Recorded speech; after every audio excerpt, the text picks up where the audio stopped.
Welcome back, everybody, to the Most Notorious podcast with your host, 401 Raider Jeff, along with co-host Chidolinus. We've got James from the military chapter, and all the way to the other end, we got Raider Will. And as Salute, let's go! We got a special guest with us tonight. We've got Mark Anthony, who is the president of the Austin, Texas chapter from the Black Hole. So he's joined us tonight because he's got some news about his chapter, and we'll chat it up with him a little bit.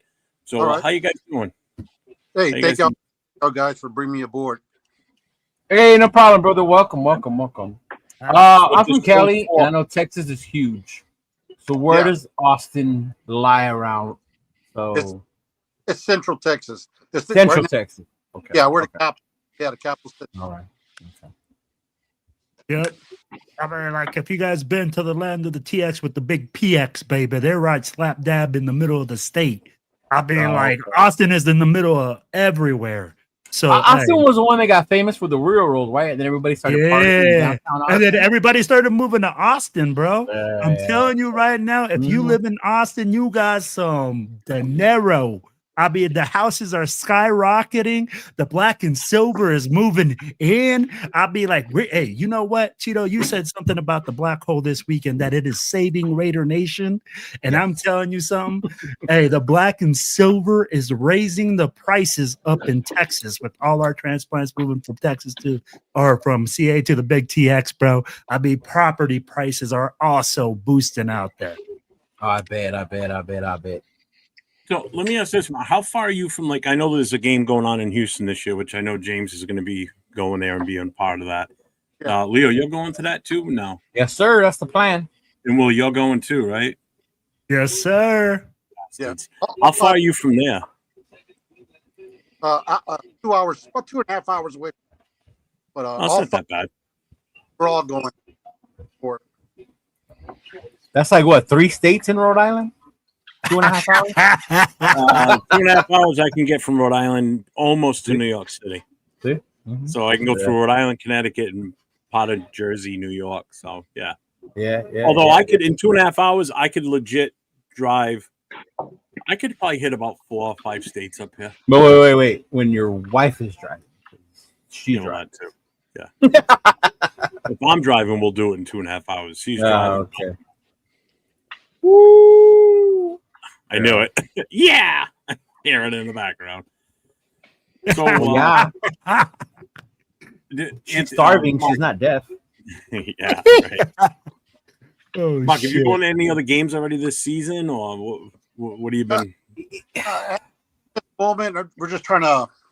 We got a new venue. We're real happy about the sponsoring us. We're really excited about that. This will be my 4th season as chapter president. Nice. Our chapter in 2020. We were the first TBH chapter in the state of Texas, which was funded by Doug. Yeah, we were for Texas. Yes, it was by Doug Raider Homer. He started it off. Okay. And then I climbed aboard, and then later on I took over the chapter. But nice.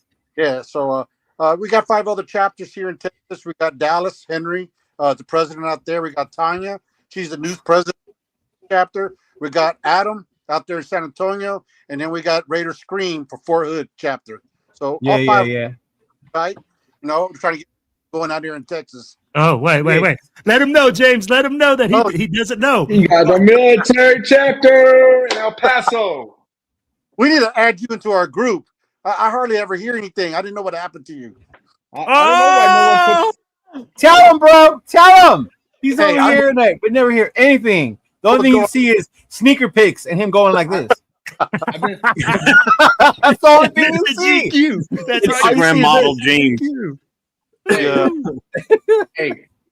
Hey, but I always be in that Raiders hat though. Oh my god. Hey, what messages you get? I'm too busy coming on here and getting dragged by everyone's audience. Nah, you just doing it for the DMs now. I see how you is. James doing it for the clout. Just a shout out to everybody that's in the chat. I didn't go through everybody individually. Yes, welcome. I saw Andrea on there. Welcome, Andrea Predator. Welcome, Bueno. Welcome, y'all. Everyone that our regulars are here. Don is here. Daniel is here. Sacktown Raider Mike, Raider Travis. It was great to see you a couple weeks ago, bro. I'll definitely see you again soon for the Titans game. I hope you go down there, Travis. I hope you're down there for the Titans game.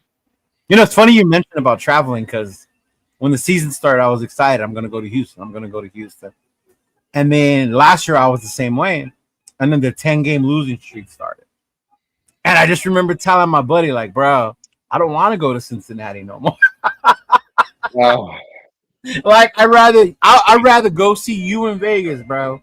Watch the game somewhere in Vegas with you and have fun in Vegas. Even if it's an away game or a home game. I mean, we'll watch the game, but yeah, So I'm hoping that by the Texas game, I'm still in the spirit to want to go to Houston.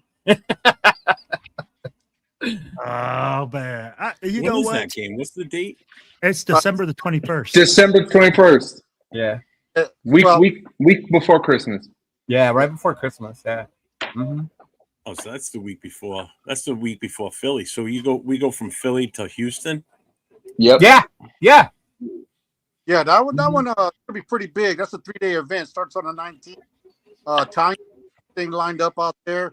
I think the venue Christensen's. Mark Jones supposed to be coming out there. Cisco. Yeah. We're gonna celebrate Cisco's birthday on Saturday out there also. So, Oh shoot! Yes, Yeah. sir. It's gonna get crazy. gonna get crazy. Hey, he already booked his tickets, by the way. Yes. See, I was right. The black hole is saving Raider Nation. Hey.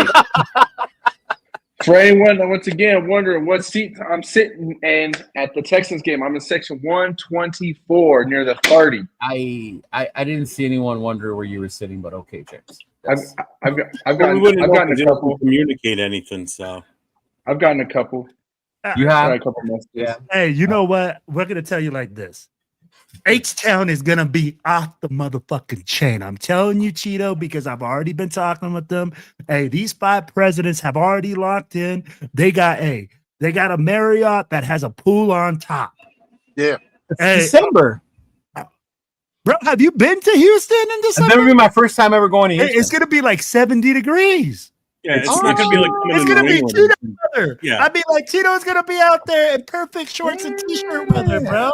Hey, calm down, hey, baby. Anybody going to the Philly? Fresh, looking dapper, looking nice. Anybody going to the Philly game the week before, you're gonna be freezing your balls off. Then you're gonna go to the Houston game, and you're gonna be like, "Oh, this is nice." Oh, And bro, it's You're gonna go humid. from one extreme to the it's next. so fucking nice. It's super muggy though. It's gonna be At humid. 70?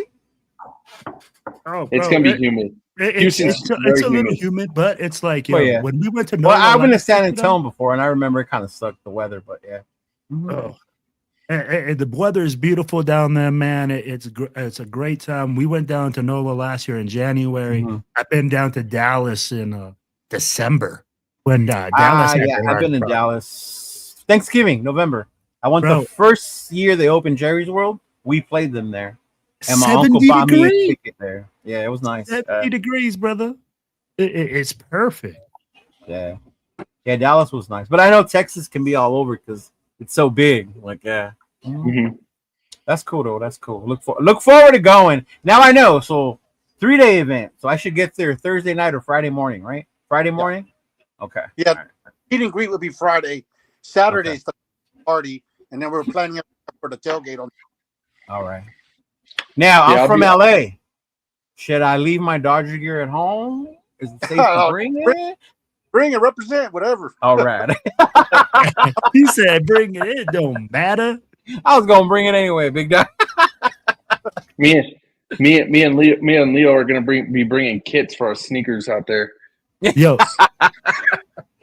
Yes, Elon, I did say 70 degrees in Houston in December. That's what I bro. said, Elon. I Hey, was it like, is "That's nice, homie. It crazy." is nice. Hey, I can't wait to see you out there, by the way, big dog, coming up. I gotta start getting the gym body ready. Okay. Paul said Hey, it's not 70 in December. What's going on here? What's Yeah. what is it in December, Paul? I don't even know I where don't he think lives. Paul lives there. He's from He does Texas, look I think. He lives in He is Texas. in Texas. Yeah. Hey, Marlene, what's going on? Doo-doo-doo-doo-doo. Fernando, welcome. Mhm. So, I mean, real quick, we just gonna hit week 3 real fast here. So as we wait, before we start on the game, Go ahead. can I just say I'm thankful that the world didn't end today and we're still here. I'm just saying. Today was supposed to be the apocalypse day and we're here. So yes, thank you. Not over yet. We still got you got an hour and a half. Oh, okay. My bad. I spoke too soon. It's not midnight yet. Do we have to talk about week 3? Do we have to? Can we just skip over that? No, we're just gonna brush over. I mean, hey, our offensive line did. That's not what we're gonna talk about. Don't stop, Will. Hey. You know how bad this will go if we do. All right. Yeah, we have to touch on it though. I'll be like, yo, I'm getting there. I'm getting there at my pace. We're getting there. I got banners ready, so we'll get there. At that pace, we'll fucking be here till tomorrow, y'all. Shut up. So as we all know, the Raider Nation showed up big time this weekend in Washington. There were a lot of Raider fans there. I don't know if you guys saw all the videos and everything going on. I mean, even Gorilla was there. Yeah, he was. I saw him there. You know, he was there. Mark was there. There were a lot of those super fan that were there. A lot. I mean, it looked like a huge turnout. Unfortunately, it didn't end so well. So we finished 24 to their 41. I don't think we were ever in the game, to be honest with you. Never felt like we were. Not one bit. So, I mean, I don't know how much you want to talk about it. I will say this from what I saw from the people I know. Shit for tomorrow night. I know from what I saw, it was a lot of people, you know, not just the super fans, not just the black hole, but Raider fans from all over. My peeps from Oakland, they were up there, they were representing. Shout out to them, to Myra G and them. Homegirl Raquel, who's been on the Pluto Raider podcast, she went up there and met up with some of the Philly people, so she was there. It was just cool to see so many Raider fans. Even when we saw it on TV, like you can see that we were there. Like, damn, like fuck, like we're really there. Shout out to my boy from Money Loyalty, Smiley. He I don't know if Smiley went. I know Fernando went, but he was up there. So it was just crazy to see so many Raider fans still represented. And I think the other day MC Raider said it right. Like, we may go through a lot, but the Raider Nation always shows up. Oh yeah. Our O-line and our team might not show up, but damn it, the Raider Nation will show up. Because I even saw they had the cops in the parking lot. So you know Raider Nation showed up when the cops are in the parking lot. The one place we're still undefeated. Parking lot. We'll see when you guys go to Philly, because I heard Philly's pretty bad too. So we'll see how that one goes. There's actually quite a few people that are setting up. Oh, there's a lot of people going to Philly. I mean, like, yeah, I saw like 3 people post their picture today. They're going to Philly. Yeah. Yo, Tito, I'm with you there, bro. I saw all the people at the game. It's more than just the super fans, right? Or the costume fans. You know, it was people from all over Raider Nation. I feel like this year, man, I mean, like, we're really blacking out stadiums, and you can see the energy inside of Raider Nation. I'd be like, just the first home game to have, what was it, like 86% of the sales or something like that went to Raiders fans? Closer to 90, yeah. Mm-hmm. Yeah. You know, that's an insane number. Looking at the amount of people that traveled to Boston. I mean, like, we had a ton of Raiders fans in Boston. Yeah, we did. And I don't know about you guys as well. Like, here locally, I feel like we're starting to get more members. Like, all of a sudden, there's more Raiders fans coming out of the woodwork. And I'm like, oh, hey, that's kind of wild to me. You know? I picked up a handful of members from the Patriots week 1 and picked up like 2 or 3 on Sunday at the watch party Sunday. So it's been good for the chapter. I'm so glad you brought the members up, and that's the story I wanted to share with you guys. And yeah, I'm glad Paul shared this. Like, what's the point? Why show up deep when the team don't? Oh, I'll tell you the point right now. I had a guy join this weekend. He's my cousin. He has his own personal stuff he's going through right now. Before the season even started, he was isolated. He had said he wasn't going to do anything. He wasn't going to go to the games, anything like that, right? I kid you not. He started coming out. I took him to the derby room, the first one around, started bringing him around. He started seeing what we're doing with the black hole, getting together, getting a little excited. I went to Vegas, came back. He called me. We went to our watch party this weekend.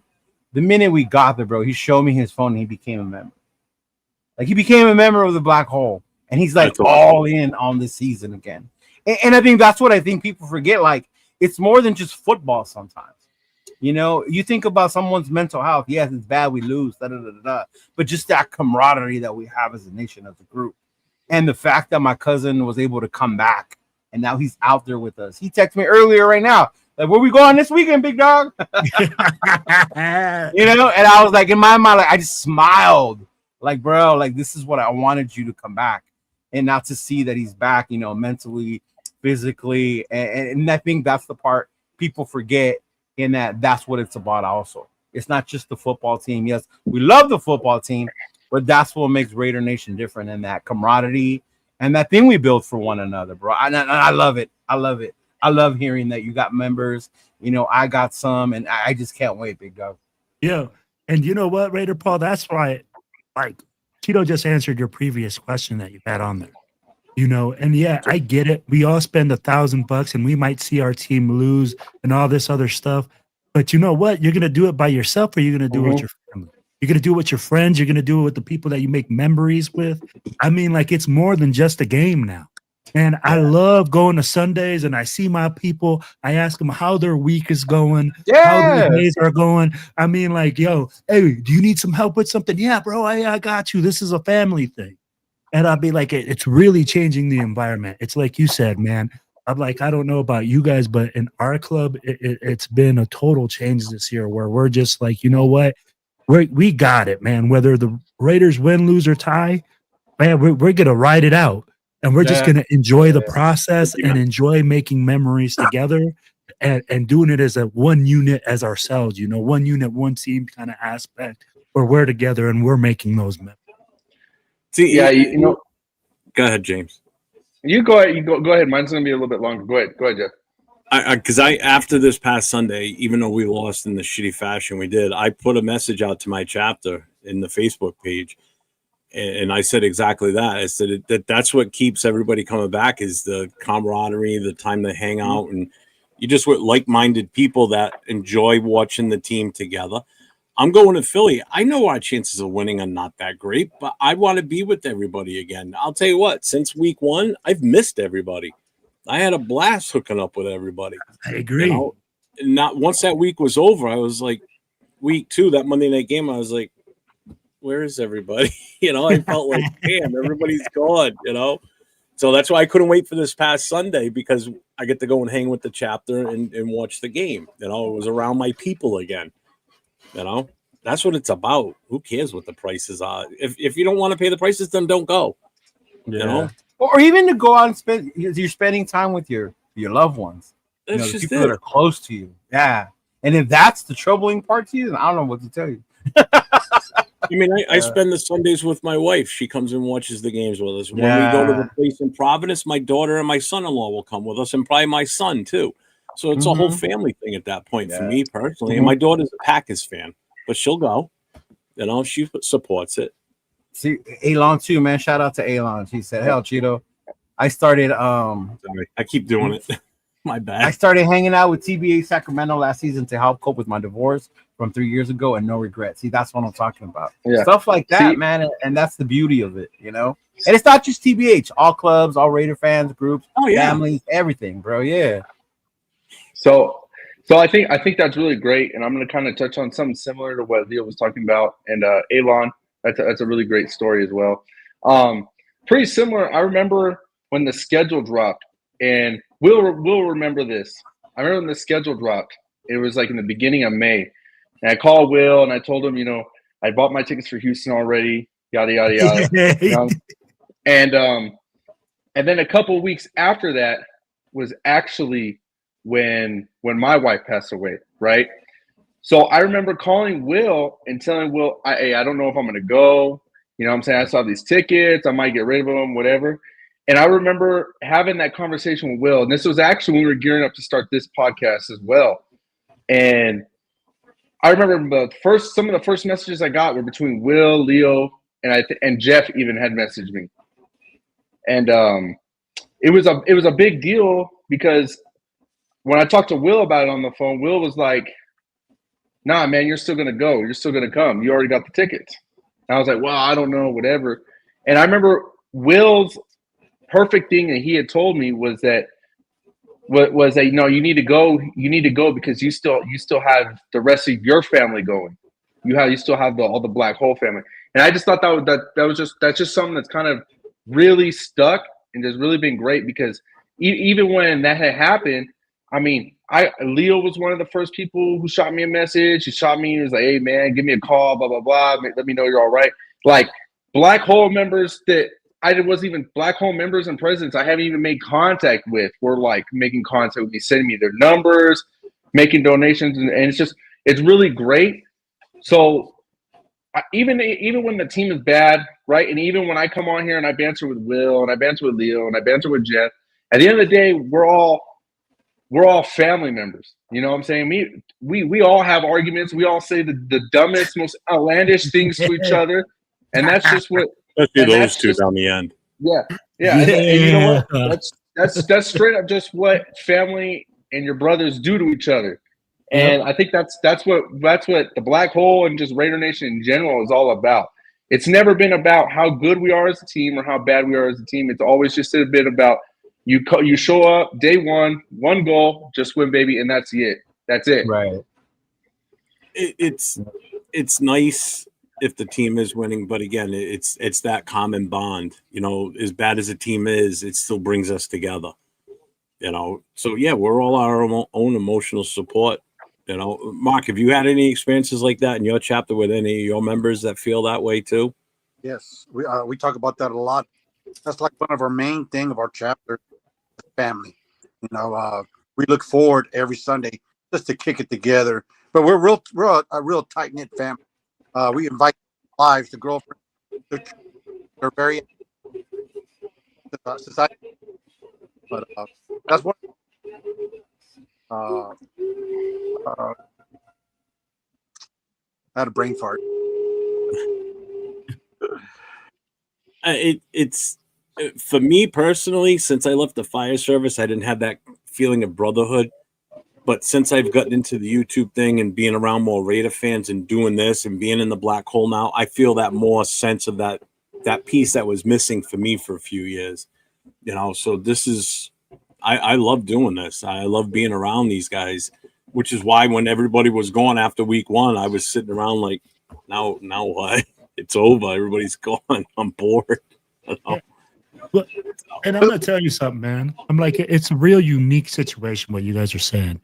I think every single booster club has their thing, right? Where you call each other family and you kind of go around your business. But the Black Hole is so large. I mean, like we are 50 something chapters deep, right? But it's really like this year and like these last couple of years, I'm going to tell you, man, I felt nothing but love and support everywhere you go. Yeah. You know, if you go down to Texas, I know that I can go down to Dallas. I know I can go to Austin. I know I can go to any of those cities and I'm going to get shown love. You know, and people are going to take care of you, which is a totally different thing, man. I mean, like, it's crazy to see all our groups and all our people really banding together this year. I mean, like, when I saw the blackout in the Northeast, you know, for Boston, it wasn't just, you know, hey, TBH New England showing up.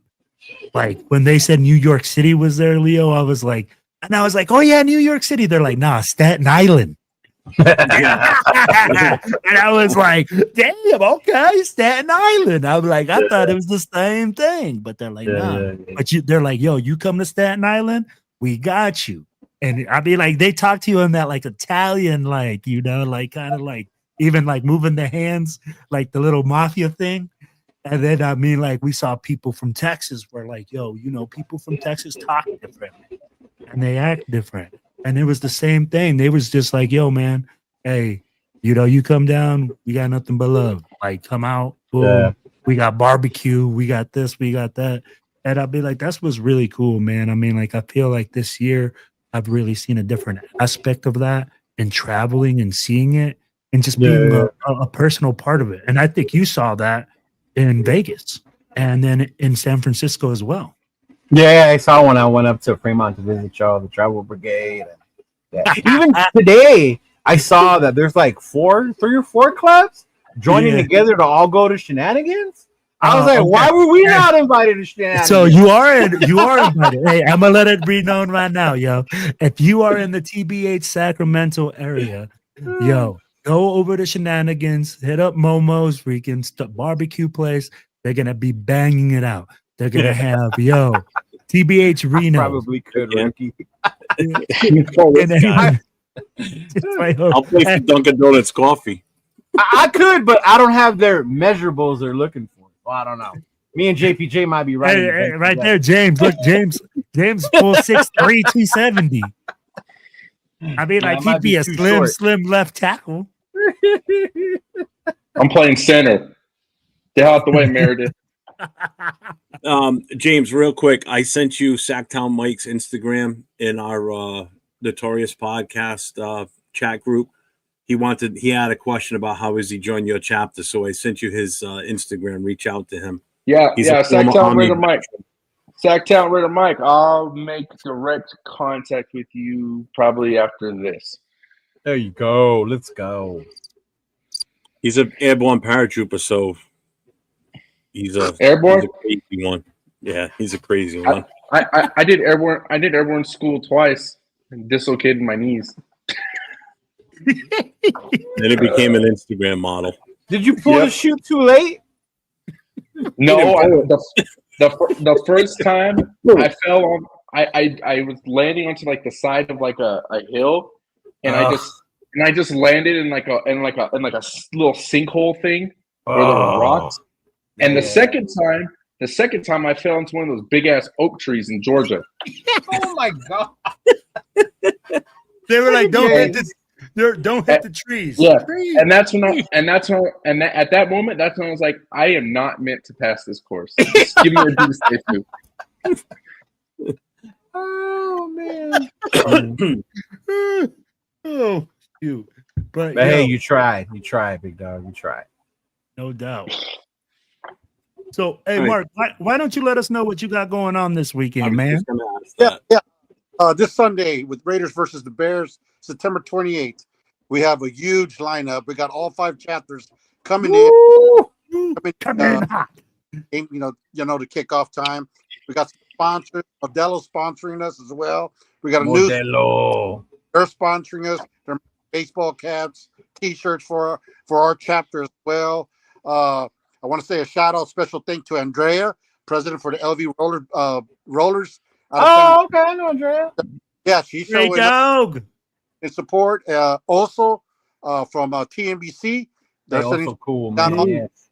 And we got a few super fans coming out also on that day. We got a lot of stuff going on. That's awesome, bro. That's awesome. So one big event. So that's our thing. Good shit. Is that the Pollo Loco logo, or am I tripping? Is that like Pollos Hermanos? That's one of our vendors. He's gonna be out. Oh shit! Okay, I was like, damn. We got one. Like they got a Pollo Loco sponsoring. No, what's it called from Breaking Bad? Pollos Hermano. There you go. Yeah, El Polo Loco or something like that. No, that's different. That's an actual chicken fire in Cali. Yeah. Jeff, you got to say it right. It's Pollo. Pollo Loco. Yeah. Whatever. Yeah. So if anybody's in the area of Austin, Texas, it's 10-4. It's 10404. 10402. How do you say that? Menchaca.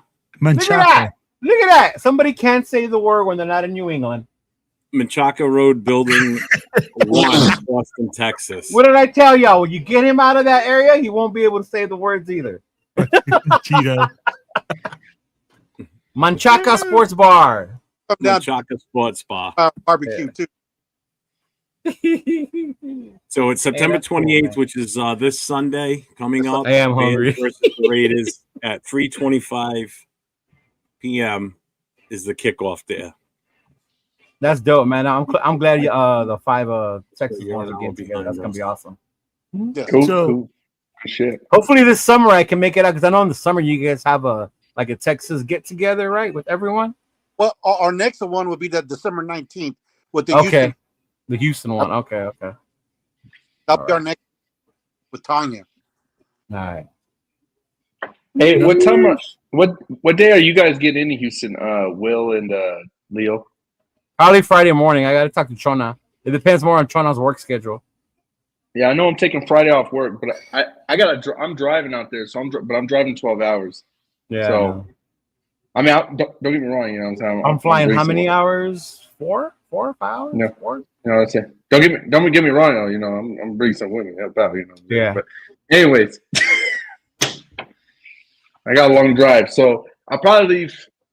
I'm not sure if I'm going to leave Friday morning or if I'm going to leave Thursday after work. I might just say F it and just leave Thursday after work, to be honest. I'm gonna tell you like this, man. My day's gonna start early on Thursday with a cup of silver and black coffee. Salute, you know. So I'm gonna get some of that. Shout out to Silver and Black Coffee. I just found out Yes, sir. they sponsor my other show with MC Raider, Real Talk Nature Podcast. I found out that morning. So hey, Mac, now you know Cheeto. He's the third guy to my left over here on the screen. Yeah. So hey, how do I order some though to try it? hey, just go right there on silver and black coffee, bro.com. Okay, man. All right. Yeah, try some, bro. You gotta try some Okay. out. But yeah, Yeah, I'll probably be headed out. Beautiful. I think they're gonna be doing things Thursday, bro. We usually like the Thursday. I like to go on Thursday because that's the nice chill get together. I'd be like, we did it in Boston. You know, you go eat some dinner, go into a cigar lounge or something, go just kick it. Because really, man, like I don't know about you guys. No. I'm talking about Houston. It'll probably be Friday for me, man, because I'll probably work Thursday. Yeah, James brought it up when we're going. Yeah. Hey, Mark, you go to Vegas as well? Yes, I do. I don't know about this year. I got some other stuff coming. I know I'm going to the Houston game. That's for Okay. Well, if you do, and you're deciding on which game to go to October 12th versus the Titans, because it's Chidolinus' birthday that weekend, y'all. We gonna get it. Hey, hey, let's put it out right now. Hey, did we make a flyer for that? Out of all the flyers that we make, we didn't make a flyer for that. No, we didn't make a flyer for that. All right. Hey, Cheeto has a dream. Okay. Hey, that's awesome, bro. Cheeto has a dream, guys. I got a question for Mark. Hey, Mark. Yeah. Hey, how do we get you to bring a tattoo machine out to Houston? There yet? Let's do it. Oh, you a tattoo artist? Yeah, let's do it. Oh no shit! I'm getting There's like one spot right here on my arm that I've been saving for my Raider tattoo. Finally, yeah. I'm getting Texas. Let's go. Matter of fact, bring the tattoo machine out. Let's go. All Raider related.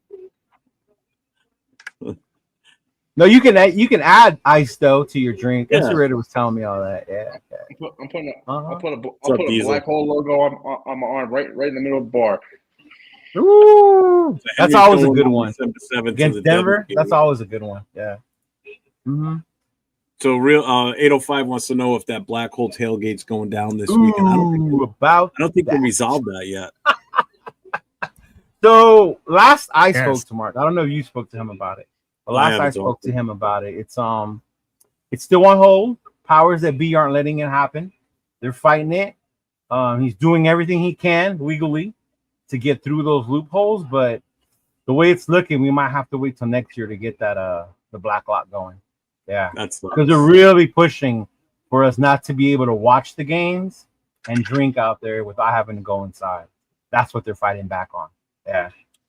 Yeah. Well, hey, how about this? How about you lower the ticket prices a little bit so people can afford to go in? Yeah, good luck with that one. Good luck. So no, man, bro, you got to talk to the resellers too. I'm sure it ain't the Raiders. Cowboy game ticket either. That's all the resellers. Yeah. Hey, you know what, bro? Like, I'm gonna tell you like this. I need another tattoo. It's been a couple of years for me. Hey, hit up Mark, bro. I'm telling you right now, Mark does. Well, he lives in Texas. I'm in Rhode Island. It doesn't matter. You fly your ass down there for the 21st of December. You fly your ass down there for the 21st of December, and you say, Mark, I'm coming. You got the tattoo gun? Let's get it done. Hey, all I'm saying is if Jeff comes, we will have the full Notorious podcast crew at the game. Oh, Diesel's going to Vegas. Good job, That's bro. actual. Yeah, that's true. That's true. Yeah. That's actual. That will be the first Notorious podcast picture at a game. We could do it live. Oh, We could do it live. I just got a system. oh wait. It's not a There's group no party Raider anymore. Midwest chapters. Maybe I'll start one. There's Raiders Wait, what? Chicago, Raiders Milwaukee. Hey, bro, if you find an area and you want to start one, go on the blackhole.com. There's a little message you can click. Start your own chapter. That's how Leo got the IE one. Do the same thing, big dog. Mm-hmm. Yeah, and dude, I'll talk to me and I'll help you through it too. No problem. And I know for a fact the closest one, because I've been talking with Yo Raider, he from Steel Valley chapter. They're the closest. Yo Raider, like yo. Yo Raider. It's Keith Doherty. He's the closest Black Hole chapter to Indy, and I was talking with him last night. Him and I talked because he's trying to another find one. A bunch of people are going to, and that's why he's the closest chapter. So he's trying to put something together for that game. I said, you don't have much time. So I reached out to Silver Smoke, who lives in Indy, and he's going to get me a few places that he might be able to host a party at. So I'm helping them out with trying to coordinate that, and then. Yeah, I told him, I said, we'll make flyers and we'll promote the shit out. We'll make flyers. Yeah, well, hey, Jeff. On that note, Jeff, hey, send me that info because we do have a group of people. I don't have any info right now. There's nothing right now. Just send me his contact because I do have about right now 15 people that have contacted me that are going to Indianapolis. That they're all looking. Everybody's talking, guys. Also, so you guys know, I'm gonna let it be known right now. I know a lot of people were saying, hey, where's the Black Hole? What they're doing for Washington. Contact Will. He got you. No, for Washington, D.C., guys, we did not have a booster club in that area. That is why we did not do anything for the Washington, D.C. game. But I'm pretty sure that there will be something in the works. I heard a lot of complaints that we were not out there. We're listening, guys. Hey, Bueno, he's trying to watch the game somewhere this weekend, brother. I'll be with Mike this weekend, big dog. If you want to go, we'll be in the IE. We'll be at Soldies this weekend. So I'm gonna hook up with Mike again. Raiders against the world. Moving the blackouts. We gotta keep. Man, I love that guy's energy. So I love doing that shit with him. So Bueno, if you want to watch a game in the IE, hit me up, bro. You can meet us out there at Soldies. It'll be a lot of fun. So, Mark, how much work did it really take to get all 5 clubs to come to Austin? I mean, like, let's be real. I mean, like, dude, I know how big Texas is. And some people don't even want to drive down the street to go watch the game with their people. But I mean, like, you guys always do this and you guys always travel heavy. Yeah, with us, we all support each other. I'm real close to all. So, how it all got started, man. In Fort Hood, San Antonio, and then we got Henry aboard and started that with JD, the Black Hole for that boomed out real quick. The newest chapter, Houston, this is their second year. So, but we're real tight. We talk about everything. The main thing about us is that we try to stay out of the we're just all about fun and sticking those together, Just so y'all know, these mofos got their own big TX TBH little chat group that they got. So I mean, like, I don't know how James is not in that chat group though. That's what I want to know. Yeah. It sounds like we got to talk. I think there was some confusion last year or the year when you first started off. It was brought to our attention that y'all were just a military. Y'all have our 5 but I understand you're out of El Paso, right? Yeah. Yeah. So I would like to change. I would like to add you into our group. You know what I mean? Because you're in Texas. Hey, that's because I'm not just Texas. I'm worldwide, baby. Let's go. Yeah. Jeff, don't fly.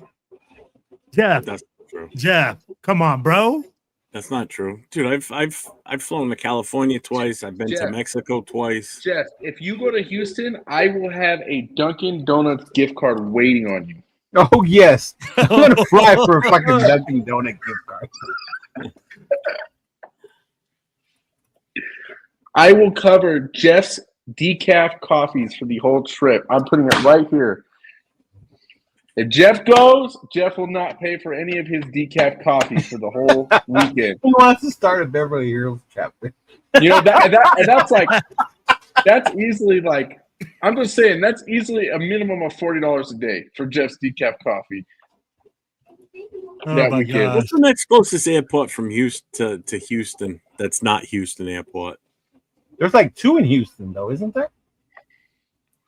Is there? I don't know. Oh yeah, there's George Bush, and then there's no. What? There's Bush Someone's- International. Someone's considering. Yeah, Max. It sounds like it's gonna be a blast. What up, Cool Kev? What's going on, Big Dog Dixon? What's going on, man? What's going on, Diesel? Woo! I'm telling you, man, these Texas clubs don't mess around. When they throw a freaking party, they throw a freaking party. I went to the home open or to that thing for Dallas when they opened up. Damn. I was like, am I in California? I like, bro, it was packed out with Raiders fans. I had never seen so many Raiders fans outside the state in one little like bar area. Hey, I'm Adam, like, yeah. can y'all hear me? You're like Yeah, I cutting hear in and you. out. You cut Okay. in and out. All right. Yeah, somebody got on there and said that they can't hear us. Yeah. I think you're cutting in and out. Okay. Let me see if I can adjust. But can we talk about it now, Jeff? About Let's what? go. Jeff, Let's get it. Jeff, let's get it out of the way, Jeff. I'm a man on fire. No. What the fuck am I missing? I feel like a caged animal. What do you guys Let want to me talk out. about? The game? What do you want to talk about? Let's talk about the game. This is their Ah. opportunity to talk about the game, Jeff. And make a show for you two tomorrow night and talk about it. What a jerk! Oh, Jeff. I How are we go supposed for it, to man. have- All right. James, you go first, bro. First off, going into that game, we were highly being touted for our run defense.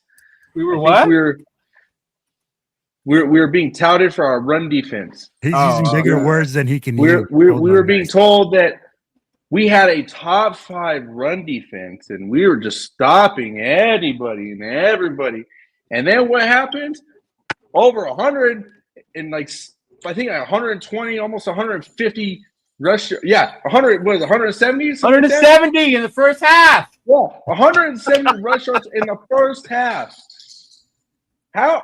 Better yet, we were so unintimidating that Marcus Mariota quite literally fumbled the ball and kept fucking running on the next drives.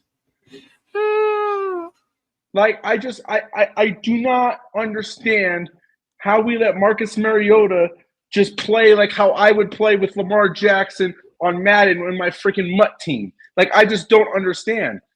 Like, I do not get it. Like, there was not that much to game plan for Marcus Mariota. You know Marcus Mariota can't really air out the ball like that. And guess what? We let him do that too somehow. I mean, it's just that game was just horrible from just beginning to end. You know, we gave up like 29 pressures from the offensive line. Like, it's not even about Meredith just playing bad himself. It's just about all of them playing bad right now. Like, straight up. It's just all of them as a collective group playing bad. And it's just from the top down. And then, you know, Gino's being Gino. We're gonna leave it at that. Gino looks like he's wearing that New York green right now, if you ask me. Why? Yeah. Well, wait a minute. All right, I wasn't going to say anything. No, I was going to. no. I disagree with that. I agree with a lot what James said, but I disagree with that comment. Yeah, I do too. I don't. Do you realize what he went through this past week? And he survived. He survived. He didn't. He didn't finish the game. See what I got to deal with, Mark?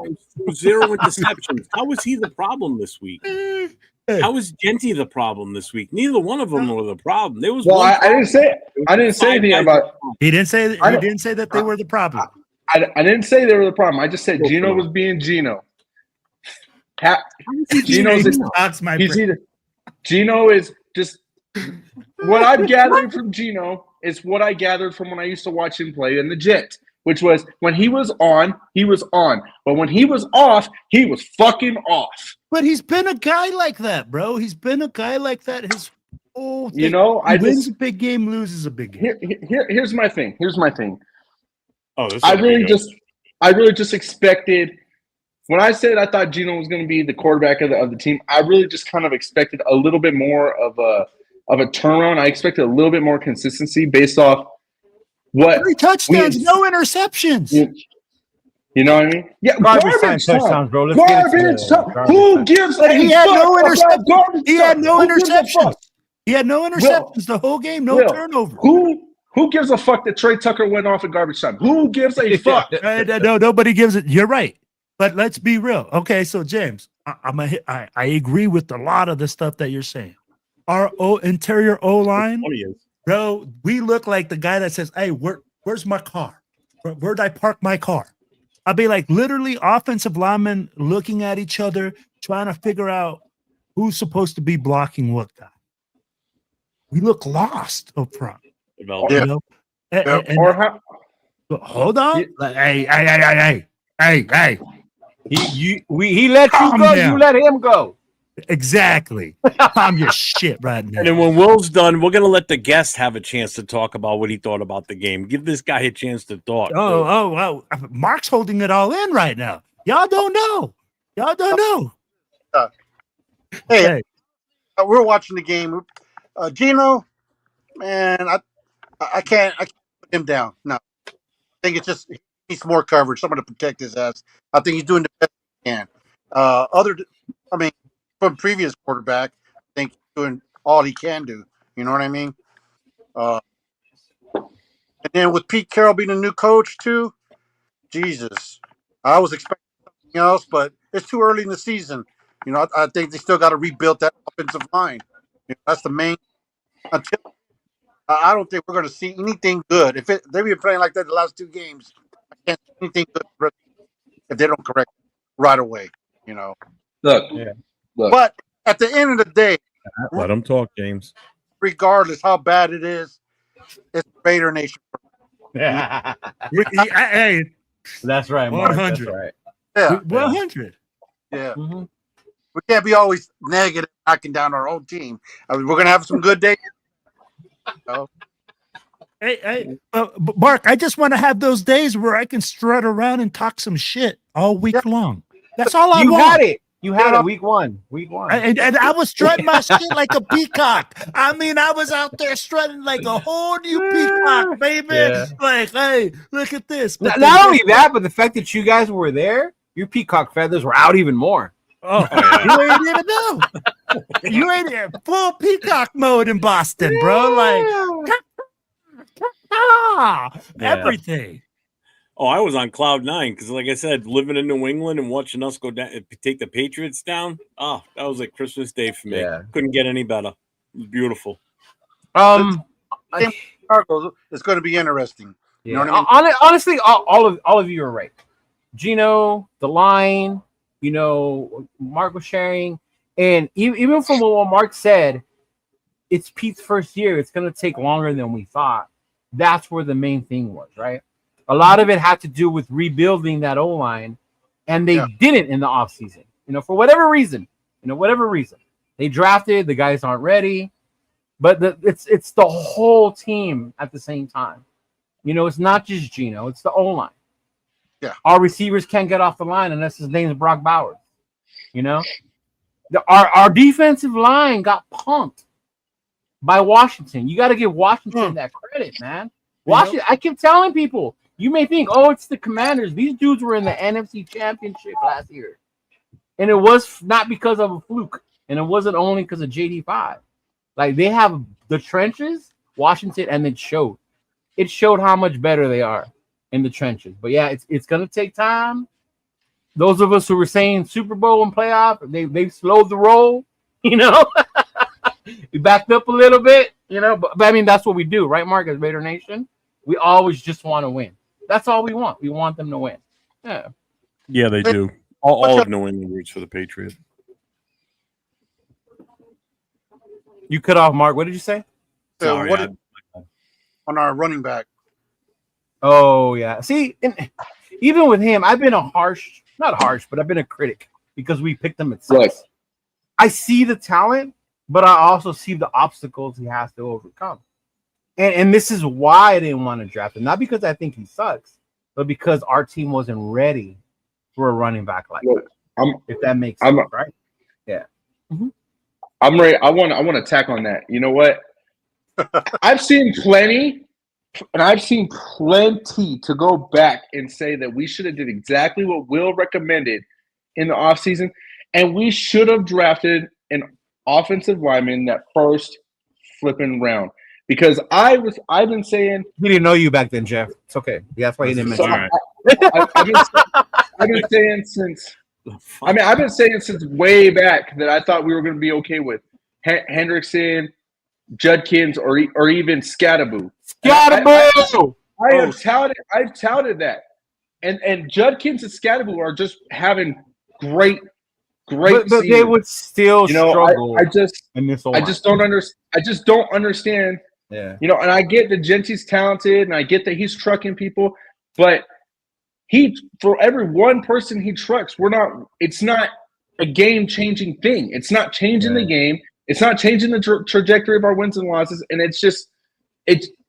he can only do so much. And I just think that at 6, it set us back even more, in my opinion. Yeah. He worked his ass off this past week. Oh, Barry Sanders could run behind this O-line. I'm sorry, Paul. And if you think he can't, you didn't know Barry Sanders. Yeah. So, yeah, Genty is not going to be our future if he sticks behind this offensive line if we don't address it, because we're going to get the kid killed. You're going to kill him. You're going to ruin him. Right? Ruin him. His confidence is going to last 2 years, 3 years tops if we don't address it. Yeah. And I've said it before, and I'm going to probably say it again tomorrow night, too. The answer for fixing this is within our own roster right now. There's no fix. No, there's no fix out there right now. There's no free agent fix. It's going to be a spark that we do from within inside the team right now, unless we trade something. And who's going to offer anything, or what are we going to get? We're not going to get anything better than probably what we got now. But what do you guys think? Even within our own roster, it's only going to get this much better. It's not like we have someone sitting behind that's like winning. So let me ask you guys this. What's the solution in your guys' opinion? What is the problem? What is the solution for our O-line? Hey, Cheeto, go ahead. We'll start with you, Cheeto. What's your solution? The solution? What's your solution? Not the solution. Yeah. What's your plan? Like, if you're looking at it saying right now, where do you think is the most efficient part of our offensive line? Is it a player? Honestly, the most effective part is we have to be nasty up front. And without Jackson Powers Johnson, we're not. We don't have that edge. We don't have that attitude. Colton Miller, he's a good veteran, but he doesn't have that nastiness. We're getting punked around by defensive lines that are stronger and bigger than us, right? You need to do something, shake it up. Brandon Carroll, I don't know what the hell he's doing back there. I don't know if it's a scheme thing.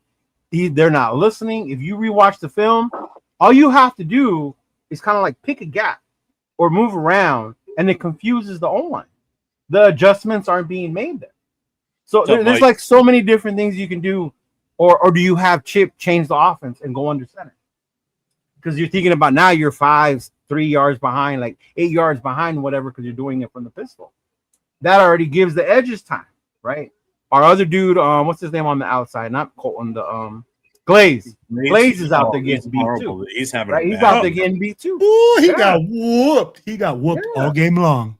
I guess in fairness to me, I don't see an instant solution other than Philbin doing more as far as coaching this O-line because he had them looking better last year than they are right now. And something has to change in between them, whether that's putting Jackson back in at guard, if it's at guard, if they don't believe he can do center, but just having Jackson back in there, bro. Mm-hmm. Hey, shout out to our guy Mike from Raiders Against the World. What's up, brother? Yeah, me and Mike were saying that all day on Sunday. Yeah. Mm-hmm. You want to? Here's my thing. We got to do something now. Something has to happen before this weekend's game. If we wait till traditionally it's by the bye weekend is when they stop. By the bye weekend, it's too late. It's already too late. If we need to do something now, and I've been saying as far as doing something drastic to the point of whether he says they're ready or not, put them out there. Put Caleb Rogers out there. Get his ass in the game. Bench freaking Parham. Can't do any worse than Parham, to be honest with you. Bench his ass. Get him out there. Move JPJ back if you want, and put what's his face over at right guard instead. Switch it up. Do something. Something needs to spark something in this offensive line because what's currently out there ain't working. And even with JPJ at guard, it still ain't working that well. You know, something needs to happen. Sapo Verde. Send me an airline ticket. I'll go out there. I'll do it for free. What the fuck? I'll be the only. Oh, now he wants to fly. Rookie in the NFL. Hey.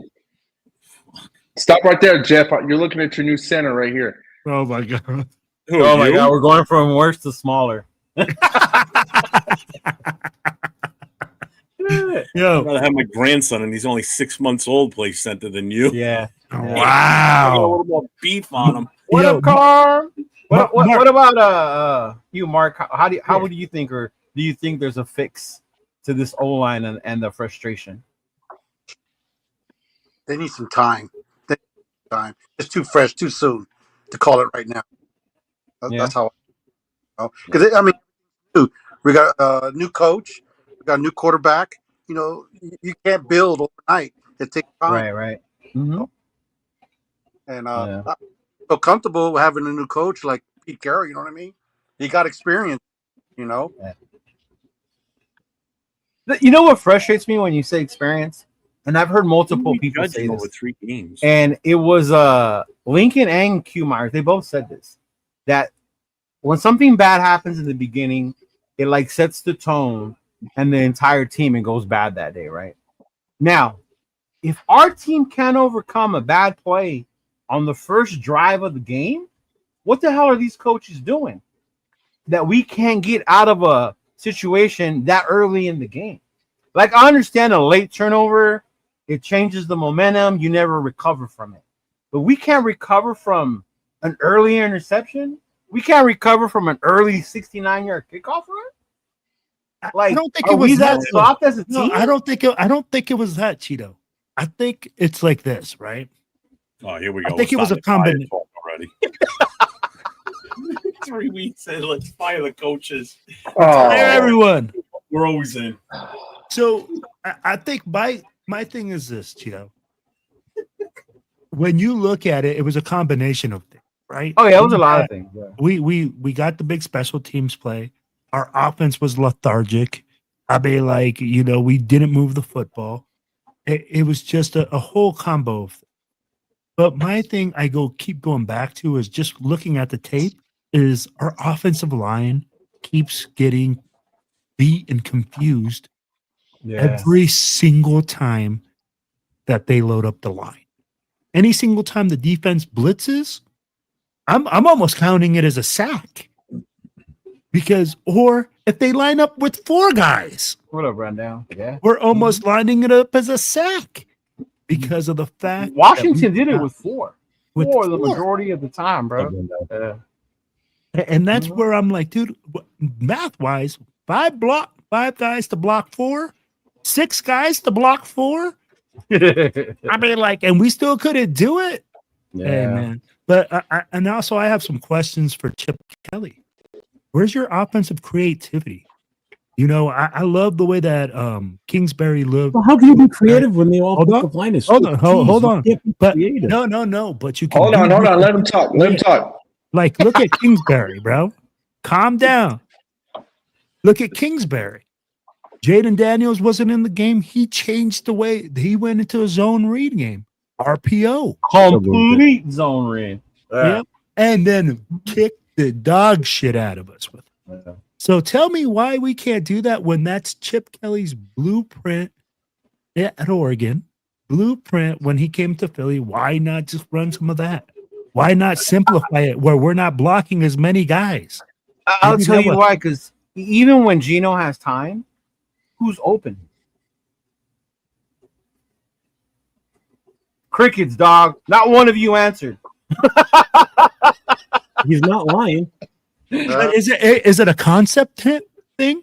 Is it a concept, or is You it the can't guys even that are get off running of the around? line of scrimmage unless your name is Brock Bowers and you're healthy.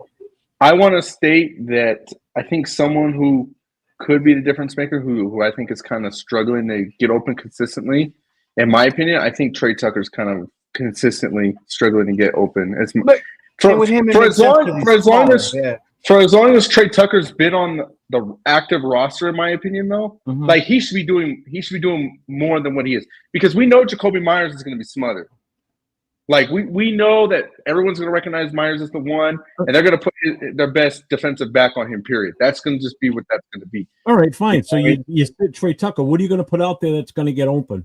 Who on this roster is going to get open instead of Trey Tucker? The person that's going to have to, the person that's going to. I'm telling you, the person who's going to have to step it up is going to be Thornton. I've said this already. He's not getting Thornton open now. So what's the difference? Thornton has to be now. But Thornton has to be the person the that magic steps wand. it up. Boom! You're going to do it now.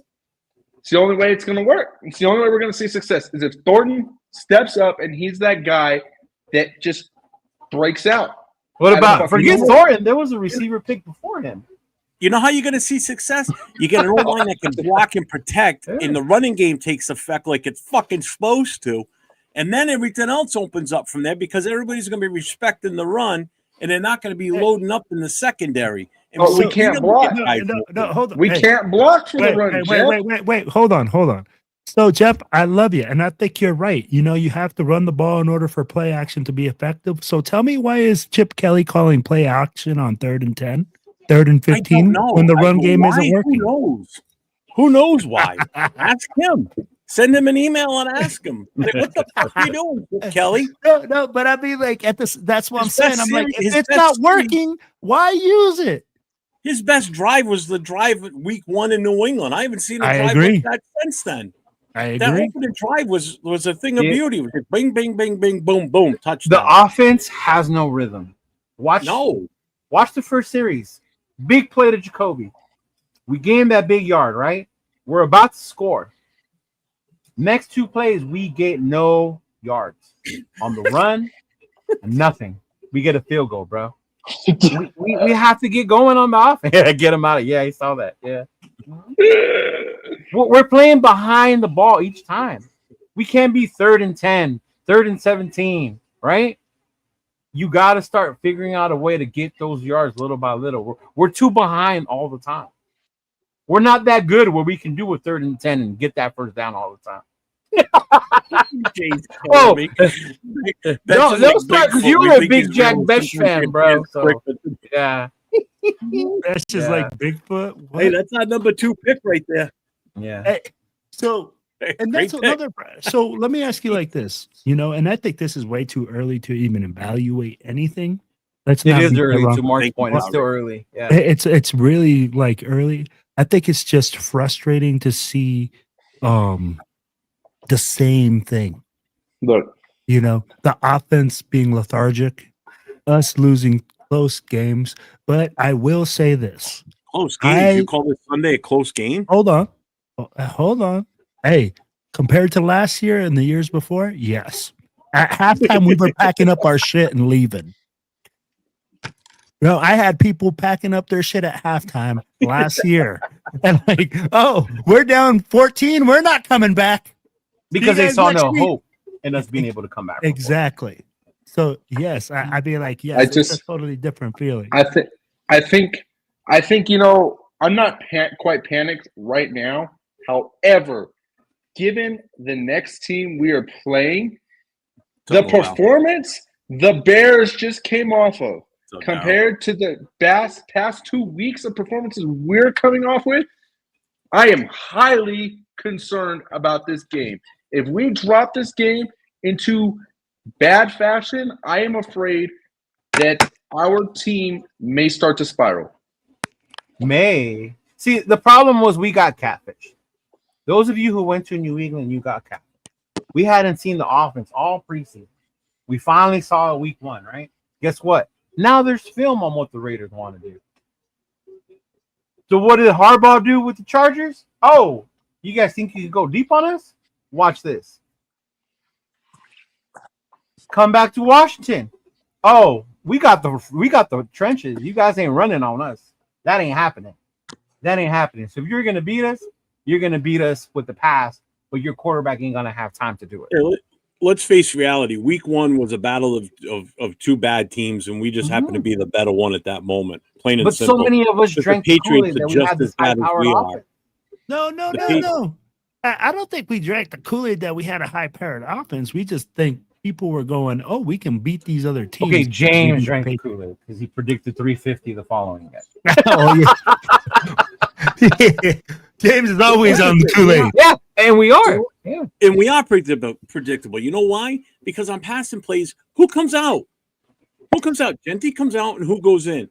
Zamir goes in because he's the pass blocker. So when he comes out, that's already telling you that, hey, they're going to pass the ball more than likely. There's a 75% chance they're throwing it. They fed him the ball a little bit this past week to maybe throw the defense off a tad. But guess what? It still doesn't work. They still stack the box or they prepare for the passes. As soon as they see him come rolling out onto the field, they know there's a real good chance that it's going to be a pass and play.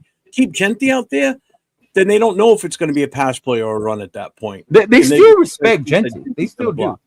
That long touchdown that Tucker got, that safety came up because they play action to Genti. That's why that dude came up. So it's still there, but let me ask you this though, bro. And I'd be like, we couldn't get a yard. We couldn't go QB sneak. I mean, like I'm yelling at the Didn't we do it like once? Sneak. We did it once. I'd be like, we need to do it on every 3rd and 1 because we can't. I'd be like, it doesn't matter right now. Just get a first down. Dude, even if it was 3rd and half a foot, we still probably wouldn't get it. We can't, and that's because we're soft as poo up front, bro. Yeah, it's horrible. More like baby shit. I've never been this critical about the team, period, to be honest with you. I had my moments last year, but last year on the line, I had one guy that I used to attack all the time, and that was Parham, and I still am. That's true with Parham. Yeah. But now up, it Jonah? seems to What be up, the Odell? whole line. You know, Glaze is in a sophomore slump. JPJ, who knows what's going on with him? There's something behind the scenes that we don't know about as to why he was moved around the way he was and why he's not playing right now. We need James Stradamus. We need James Stradamus for that one. He played Sunday, but it was only on special teams, on punts, and field goals. That's the only time we he got our went ass kicked on special teams this past weekend. It was this weekend, bro. We got beat in all 3 phases of the all game. 3 phases. And I'm going to tell you like this. I'll bring it back to Jonah's in the chat. What's up, Jonah? With the club, right? I don't know about you guys, but man, we get in there. Everybody's excited. Raiders. I mean, like you hear Raiders. Let's go. Blah blah blah. We're freaking in there. We're yelling. We're screaming, bro. Kickoff happens. I'm like, the first thing I hear is from a guy named Pops that is in the group. Did we forget our tackling? Did we forget our special teams? And I'm like, oh shit, here we go. And that's the frustrating part, bro, where you go and in a group of people, okay, because when you're in a group, you're getting also, bro, you know how James is, you know how I am. You get like 10, 15 motherfuckers like that. Yelling and screaming and like telling the TV, hey, you missed that block. I'll be like, dude, we have all that. Yeah. You know what? I actually have. Are you still going? Are you still going, Will? Go ahead, James. I'll let you go. I'll let you go because I know you've been waiting. No, mine's simple. I actually have some stats here in front of me from basically the next gen stats of what our offensive line has done through the first 3 weeks. If I could share them with you guys. So Colton Miller has actually given up 11 pressures and 2 sacks out of 120 block snaps. He's not even the worst one there yet. Parham has given up 15 pressures and 1 sack out of 120 snaps. Meredith, surprisingly the lowest, 8 pressures and 1 sack out of 120 snaps. Kappa, we all know how I feel about Kappa. Kappa's just given up 11 pressures out of 82 snaps. And easily the worst of the group, DJ Glaze, giving up 16 pressures and 4 sacks out of 119 snaps. That's awful. Hey, so my question is like this then, James. Then why are you blaming Gino? I'm not blaming Gino for our loss, but I am disappointed that we're just not seeing the Gino that I wanted to see. But now, you're not going to see the Gino you want to see with that type of hold offensive line. Hold on. Now, whether that's because of Make this make sense. Whether that's because of Gino being Gino or if that's because of the offensive line, that is yet to be proven. Brown. No, It is. no. Yeah, the penalties too you left out. To be continued. I can't for certain say that it's all Gino. So and I can't to for certain all say that, it's to all your O-line. stats, to Will's point, to everything, everyone's blaming here, but who does it all fall down on? I'm gonna put it like this. I think it has to fall on the offensive line. Well, it doesn't fall on one individual player. It falls on one position group, and when you're the coach of that position group, it falls on you. And in my opinion, okay, me being a coach, if I'm the O-line coach right now, I'm looking at my ass like, Pete. no, bro. He's The not even O-line ju- coach. Yeah, but he's not even just the offensive line coach. He's also the run coordinator.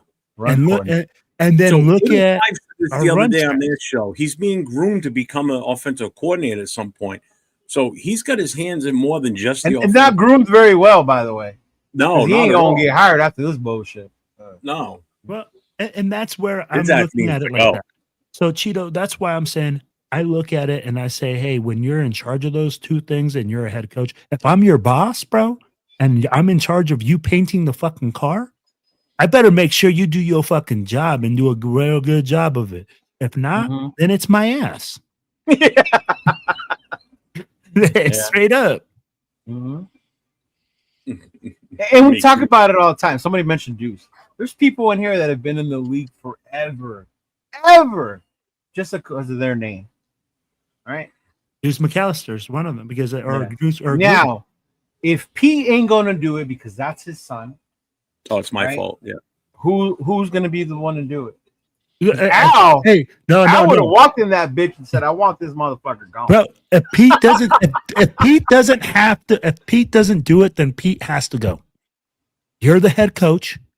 It doesn't matter if you're there to win and you're there, and we came in here strutting our shit and talking our talk. We need to be also accountable and hold other people accountable. Big Luck will do it. He'll go find it. Have you guys noticed Gino when he gets the ball? He doesn't look up to see where the receivers are. He looks at the line first to see where the pressure's coming from, and then he looks up. Guys, look at, did you not see? He knows it's coming.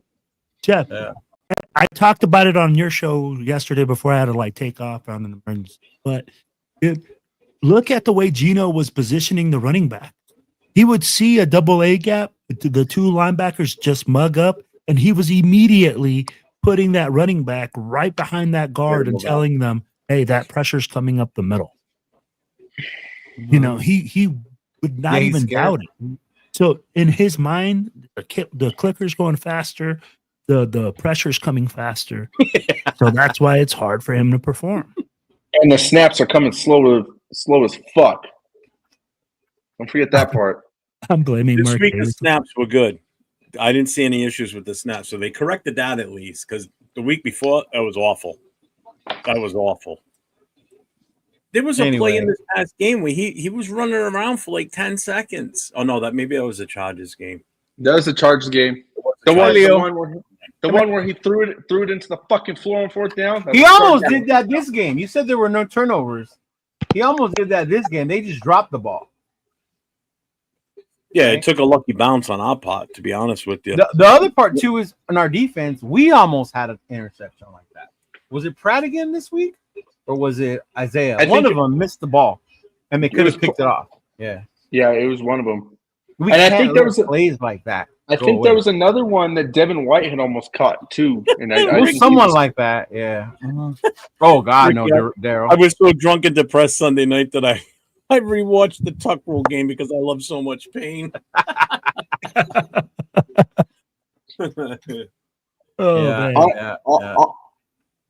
Honestly, I almost kind of feel like, judging by how the end of that Washington game went, I almost feel like we should just throw in fucking Kenny Pickett just to see.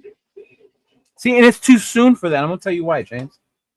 If you told me that by week 4 we could still end up 2-2, I would be fine with that. I don't know how I feel about us playing Chicago, man. I don't like. I'm not saying we're gonna win, but if we do and we're 2-2, we're okay. That's where I expect it to be is 2-2. Yeah. I think this is the first game of the season where I'm like, dude, I have no idea if we can win. This is the first game where I'm like, I have no idea if we can win this. You didn't feel like going into this weekend or the Monday night game against the Chargers? No. When they said Jane Daniels wasn't playing, I was like, oh, we're set. You must not know the Commanders. And if you somebody check this man's no liquor cerveza. Do you know who Deron Payne is? No, he doesn't. See? Do you know Von Miller was on the Commanders? You know they still have Bobby Wagner? No, I knew Von Miller's on there. I knew Bobby Wagner was on there. Hey, bro, the Commanders were no joke. They both had a good game on Sunday. Yeah. Both of them. Both old bastards. And I get what you're saying, James, about seeing what Pickett has, but it's too soon to go there. But by the time we're already out of the game, why not we'll Pickett out there? And because then you're going to have people go, oh, Kenny Pickett was on fire in garbage time. He needs to start. He needs to be the number 1 guy. That's exactly why you don't do it, James. But to your credit, Will, you're the same guy that was talking about how Geno Smith had 3 touchdowns and 0 interceptions, and half of it was in garbage time. So what's the difference? Geno's job is to not turn the ball over. He did that part. What I was saying is, what's the difference, Will? No, I'm going to tell you. The difference is real simple, James, because when you were talking about Geno being inefficient, I was saying he wasn't being inefficient. He didn't have any turnovers. He had touchdowns and no turnovers. That doesn't mean that he was inefficient. Now, him being sacked and consistently under duress, that's not him being inconsistent. That's the offensive line and the whole unit as a unit being inconsistent. That's the difference. Oh, we're always going to say that, though, hey, boy. We're not going to go on here and pick the other team. So, I saw you put the thing up there about percentage for fans this weekend. I saw this today. A report came out that right now it's about 50-50 on 50% Raiders fans, 50% Bears fans that bought tickets for this weekend. That's not good odds. Not for a home game. I'll take the Raiders. 17-16. Oh, I'm not shocked. Yeah, I just wanted to put that up there because I figured it was going to come up tonight, so I was ready for it. So I put a banner this is up. What happens. Yeah. Chicago is huge, bro. They're a big fan base. And Chicago travels well. They travel, man. They travel. You know what? And Raider Nation travels amazing. I mean, like this year, like I said, it's really impressed me how we've been at other games and stuff like that. And I really hope that the season doesn't sour that for people because, again, people are going like, oh, we're just going to go out there to lose and this and this. And I'm like, man, it's more about the experience. It's more than doing just watching the game, you know. Man, I'm going to tell you like this. I think this game is going to be a good game. It's going to be a tight game. Whoever wins this game is going to win by 7. No. We can win this game. As good as Caleb looks, if you know Caleb Williams, you know the one thing you need to do is pressure him. Yep. If you can pressure Caleb Williams, you have a chance to win because he'll turn the ball over. He will. If you don't get to Caleb, if we don't hear Max's name until the third, fourth quarter, we're in fucking trouble. That Look, means Caleb don't ate us up. Hey, brothers, I hate to interrupt, but I got to get out of here. I got to be somewhere. Hey, Mark, thank you. Thank you for joining us, big dog. Much love. Appreciate Thanks, y'all. man. I look forward when to we seeing get- y'all down there in Houston, December. Yes, sir. All right, guys. Y'all We'll have a see good you, one. bro. Mark, All right, when we thank- get off, I'm gonna repost that link for your watch party this weekend on my Instagram and put it out there too. Send it to the Okay. Black Hole official and everything, and we'll start pumping Yeah. that out for you too. I appreciate it. Hey, y'all take care of Take care. yourself. I look forward to meeting y'all. Yeah, you too, man. brother. Thanks for Much coming on. love. We appreciate you, brother. Thank you. Remember, if anybody in the San Antonio area, make sure you look them up and hit them up this weekend. Just put this back up on the screen real quick here. Yo, The location for this Sunday for anybody that's in the. if you're anywhere in Texas, because all 5 clubs are getting together, Yeah. make sure you come down, hit them up in Austin, man. My Changas MSB Sports Bar, they're just coming up. Hey, it's gonna be a banging party for sure. I'm letting you guys know right now. The big TX and TVH, they do it right. look. Are we back? Are we going back? Are we back to the Bears game? Is that are we back there? I'm just Look. making sure you know who we're playing before you make your prediction. Look. 400 yards. Don't just go based Three on that touchdowns. logo Look. and they suck. Well, James. Let me ask you this, James. Hold on I'm before not- Let me ask. I'm I not want to ask making- James a question. Hold James. on. No, I I'm want to not ask you a making- question before you start your rant. Ah, How bad do you Okay. think Jaden Daniels is going to run all? I mean, Caleb Williams is going to run all over us this weekend. Do you think he's going to run a lot on us and run us bad? no. Okay, that's all I wanted to hear. Okay. So I'm going to be honest, man. I'm not going to do any outlandish predictions. I'm not going to predict Jensen's yards. I'm not going to predict Geno's yards because that shit don't even fucking matter anymore. At this point, we just need to win and get off this fucking losing skid. So I'm going to take the Raiders to win, but I don't even know realistically how comfortable I feel in this choice. But I'm going to take the Raiders to win 21-20. Simple. 1 point.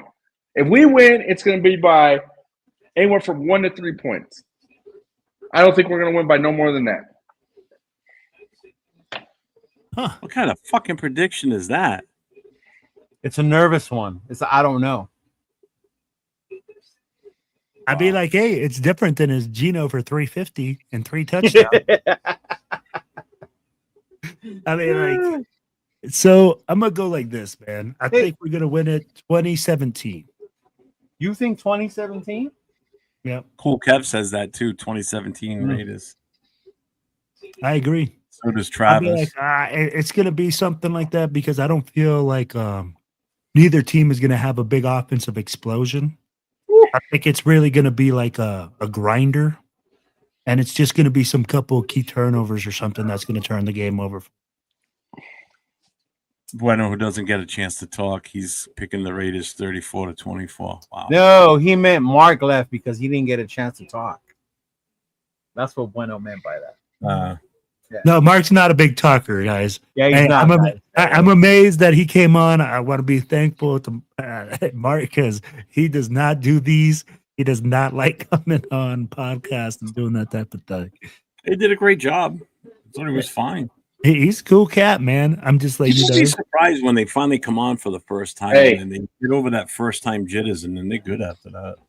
As long as we'll make Mark famous if he brings that tattoo machine to Houston. How you gonna make him famous? We're gonna make him famous, man. We're gonna be getting them tattoos in the middle of the damn did bar. you not know? Hey, did you not know that James was on Pitbull or the Pitbull channel? The Pitbull channel? Yeah, on Sirius XM. I You don't didn't know? I don't know You what didn't know that this? This man is world famous, worldwide. He's Mr. Worldwide. Yeah, but that was on the radio. Did they have his picture worldwide? No. This guy was. Oh my god! Hey, are we going back to that? I'm amazed he hasn't shown it's the picture only yet. bright spot in the fucking team so far this year. So yeah, That's the highlight of the year. yeah. So Big Luck says 24-17. Adrian says 24-21. Jaw rate of 15-12 all field goals. Sack count Mike says 24-21. Peretta says 2016. Ricky's got the Bears winning 34-31. Man, Real Talk Raider Nation got 18-11. 30 I'd be to, like, hey, 30 man, to you 20 Raiders. that's a tough score. I ain't never seen that before. 18-11. That means there's a safety in there somewhere. Man, somebody's sipping on that scissor real hard tonight, baby. Right? 5-3. That's a crazy one. 5-3. Are you playing soccer? 5-3 is wild. Big easy, man. Yeah. Gravy, what's up, Gravy? He says, "Tell me who's going to cover Dunze and DJ and try to tackle Swift." 3-14. I can't lie. I am worried about the DJ Moore matchup. More than a Very. Doomsday? I'm worried about both of them. You know what? Doomsday's been like killing it this year, right? Yeah. So we Yeah, got I know. a super chat from Jimmy Buffett. He says I- a Raider I- ain't looking at 40 this week, maybe 7. Matter Thanks of for the fact, $2 super chat. I don't keep get playing it. my parlays. It's a on, song. A Pirates look at 40, like he's 40 years old. So the Raiders ain't looking at 40. All right, never mind. I actually Jimmy keep Buffett playing my song. parlays on better picks, and I've had Odunze, and every time I need an anytime touchdown, he gets it, right? But you know who doesn't get it? Who's usually on that same ticket? Genty. Here, let me tell you like this. We keep going about, who's covering these guys? It doesn't matter who's covering these guys if we're getting pressure. Caleb Williams is under duress. Look, Is that not That's factual? the key. That's the key. You have to James, pressure that's the key. No, Yeah. we're not I saying get that it's that. going to happen, Yeah. but that's But- the key. look, I get that, but I'm just gonna call it out. What's going on, brother? Eric Stokes. No, not the answer. Nobody's saying that Eric And Stokes is the answer. anytime someone throws the ball towards Eric Stokes, the opposing team catches it. That's not true. You're not watching the game. I have not seen Eric Stokes do a You're whole not lot. watching the game. James, I saw when Eric someone Stokes sucks, they get suck. one. But not every time they throw the ball to him, that person's not catching the ball. Hold on. I saw Eric Stokes get one viable stop in the back of the end zone. And guess what? We were already fucking losing. The game was already practically over by that point anyways. So what you said is not true. Wait, hold on. You said he got one viable stop in the backfield. He's a corner. I'd be like, if he's in the backfield, that means he's getting a. That's what I'm saying, James. He's not. He's that. And I didn't like Stokes. I don't like it. I don't like him. Why? Because it's not a name you don't know. Are you watching the game like this? Because his name ain't Jalen Ramsey. Are you watching the game like this? Well, You even just Jalen listen? Ramsey ain't playing complimentary football anymore.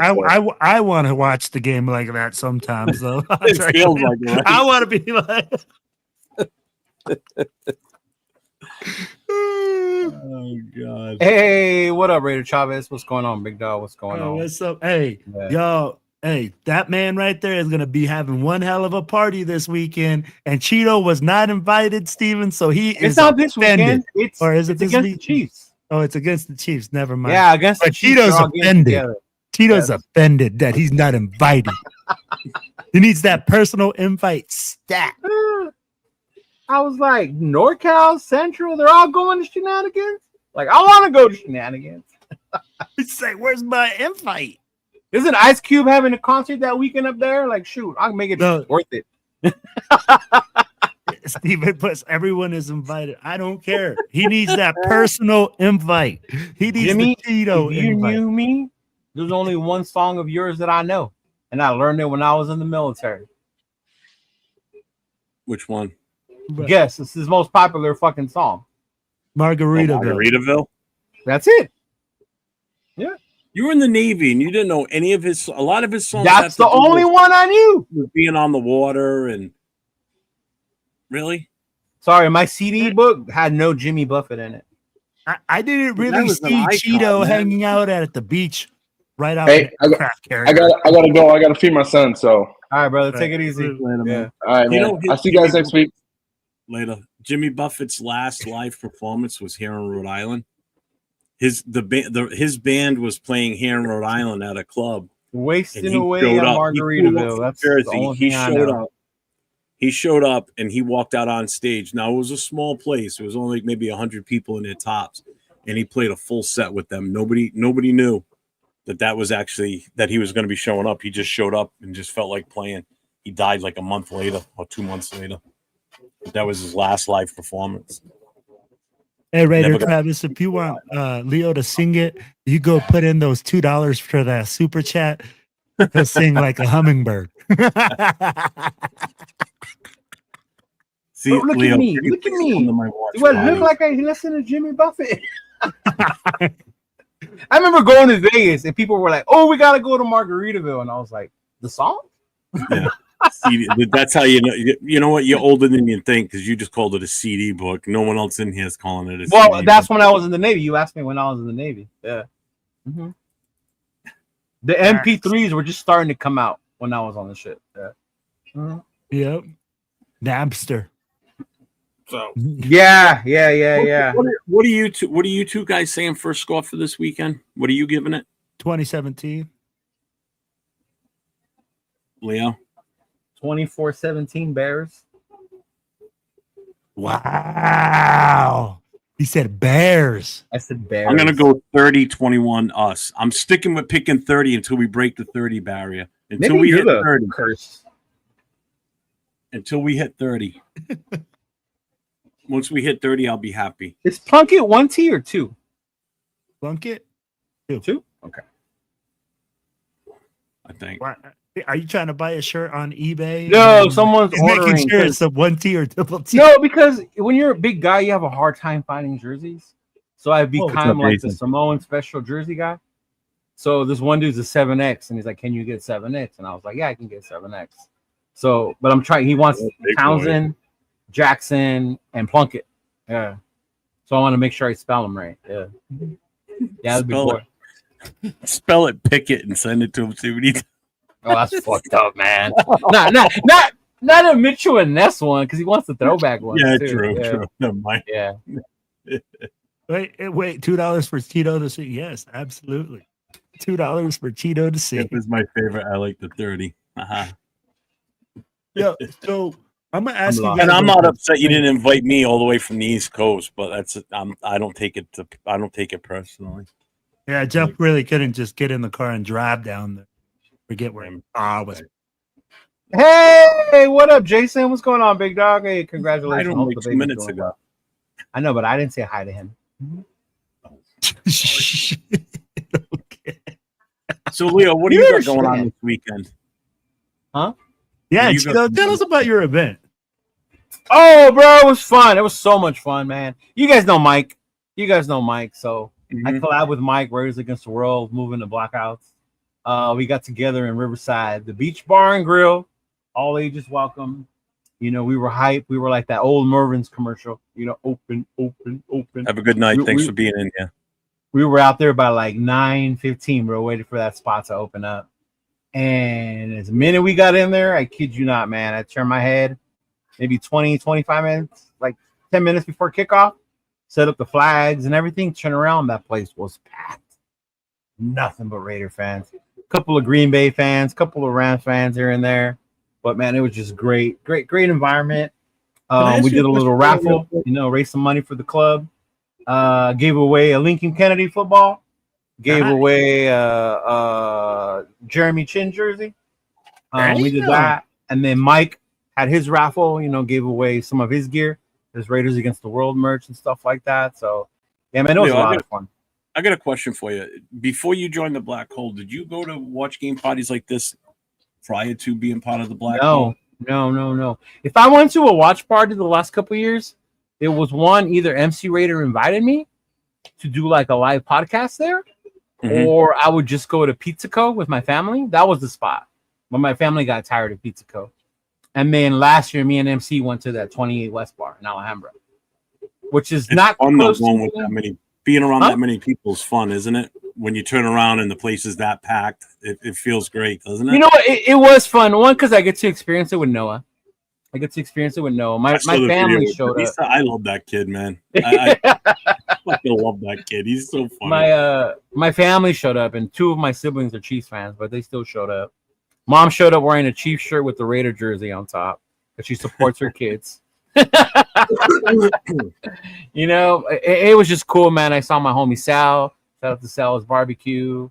Man, it's just it's awesome. Like how you said, Jeff, to turn around even before when the game ended, big dog. Yes, we were mad. Yes, we were upset that we lost, but it was like, okay, where are we gonna go next week? Are we coming back here? Mike was like, no, we're gonna go to the Soldies Lounge next week. Make sure y'all come join us. Y'all should come through. Like, and I think that to me is the cool part. But no, to answer your question, no, I never really did the watch parties that much up until now. Yeah. I mean, I've been fit. This is the 19th year that I've been doing watch parties because, 18 years with the Booster Club. And now this is my first year with the Black Hole.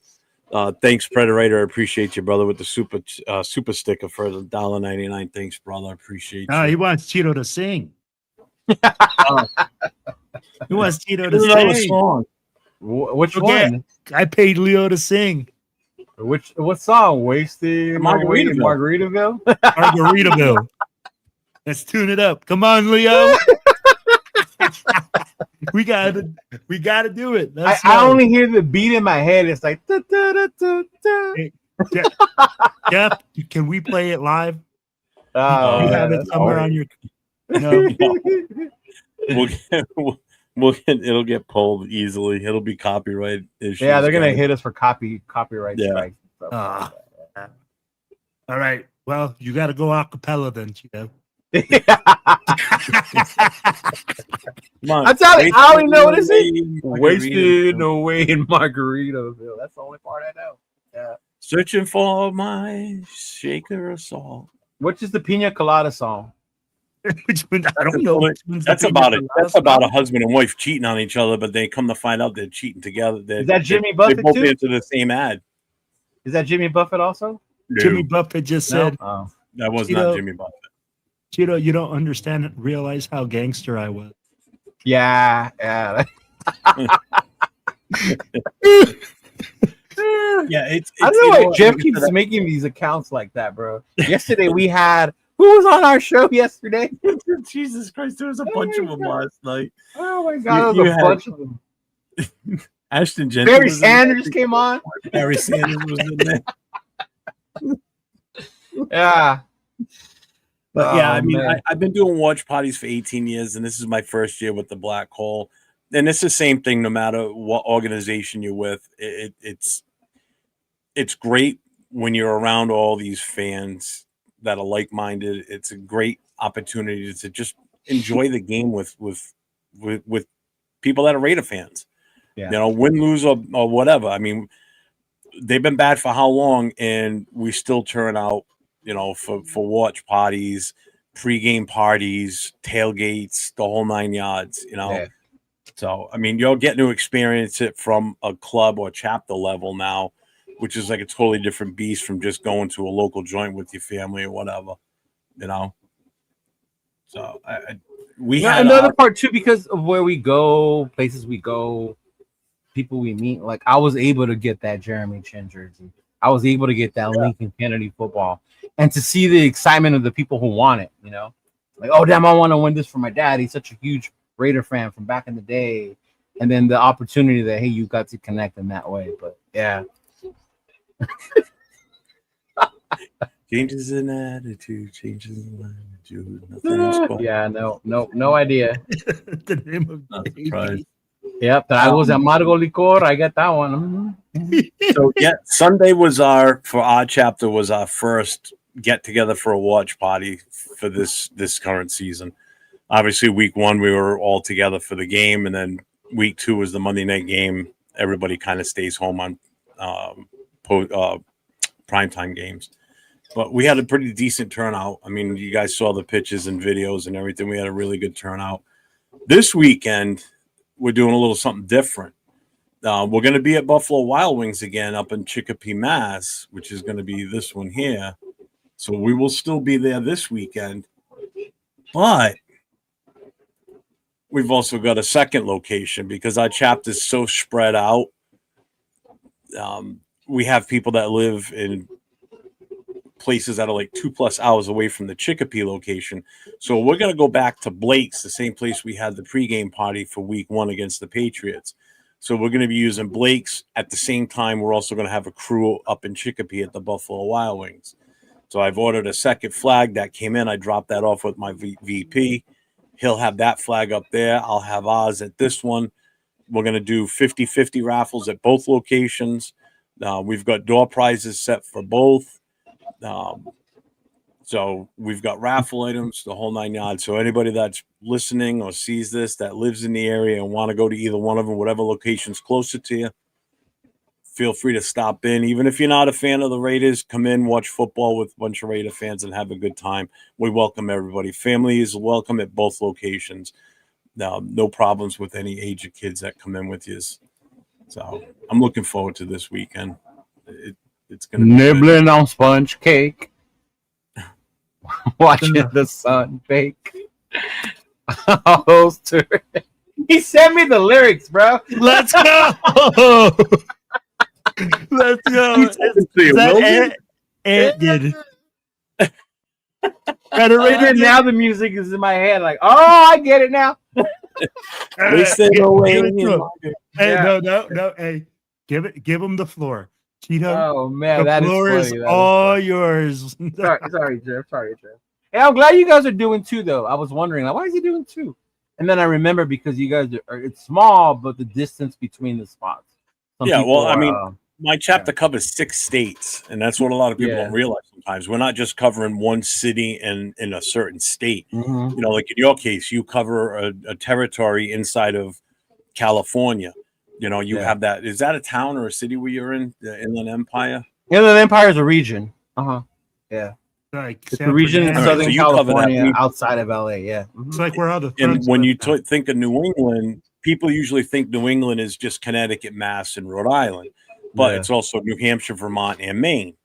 And I forgot about Maine. That's right. Yeah, Maine's huge. Maine's a massive state, but it's not extremely populated because a lot of it's still open territory. But we've got a few that joined that live in Portland, Maine, which is about 2 hours away from where I'm at. So we're eventually, probably at some point this season, we're going to have a third location for watch parties. So that's cool. We're going to have one that's going to be closer to the Maine, New Hampshire border, somewhere up in that area, where it's still not that far for me to go, so I can meet up with them also. You know, because I got to spread my time out between 3 different areas now. You know, so it's going to be a little bit more traveling for the wife and I because we have such a massive space to cover. You know, but the good thing is both locations that we have right now will cover that section of Massachusetts. Pretty much all of Connecticut will go there because it's fairly close to it's right on the Connecticut-Mass border. And then where we're going to be in Rhode Island, we're right on the border with Massachusetts, being in Providence. So anybody that's in that vicinity around that southeastern part of Mass can come to Providence. You know, so I've got a couple of guys coming down from Boston that'll probably be down this weekend too. You know, so and that's only an hour for them, so that's not that bad. Third location, Dunkin' Donuts. Hey, if I have to, Travis San Bernardino is in the IE also. Yeah. Mm-hmm. So that's the issue I have because of we're so spread out.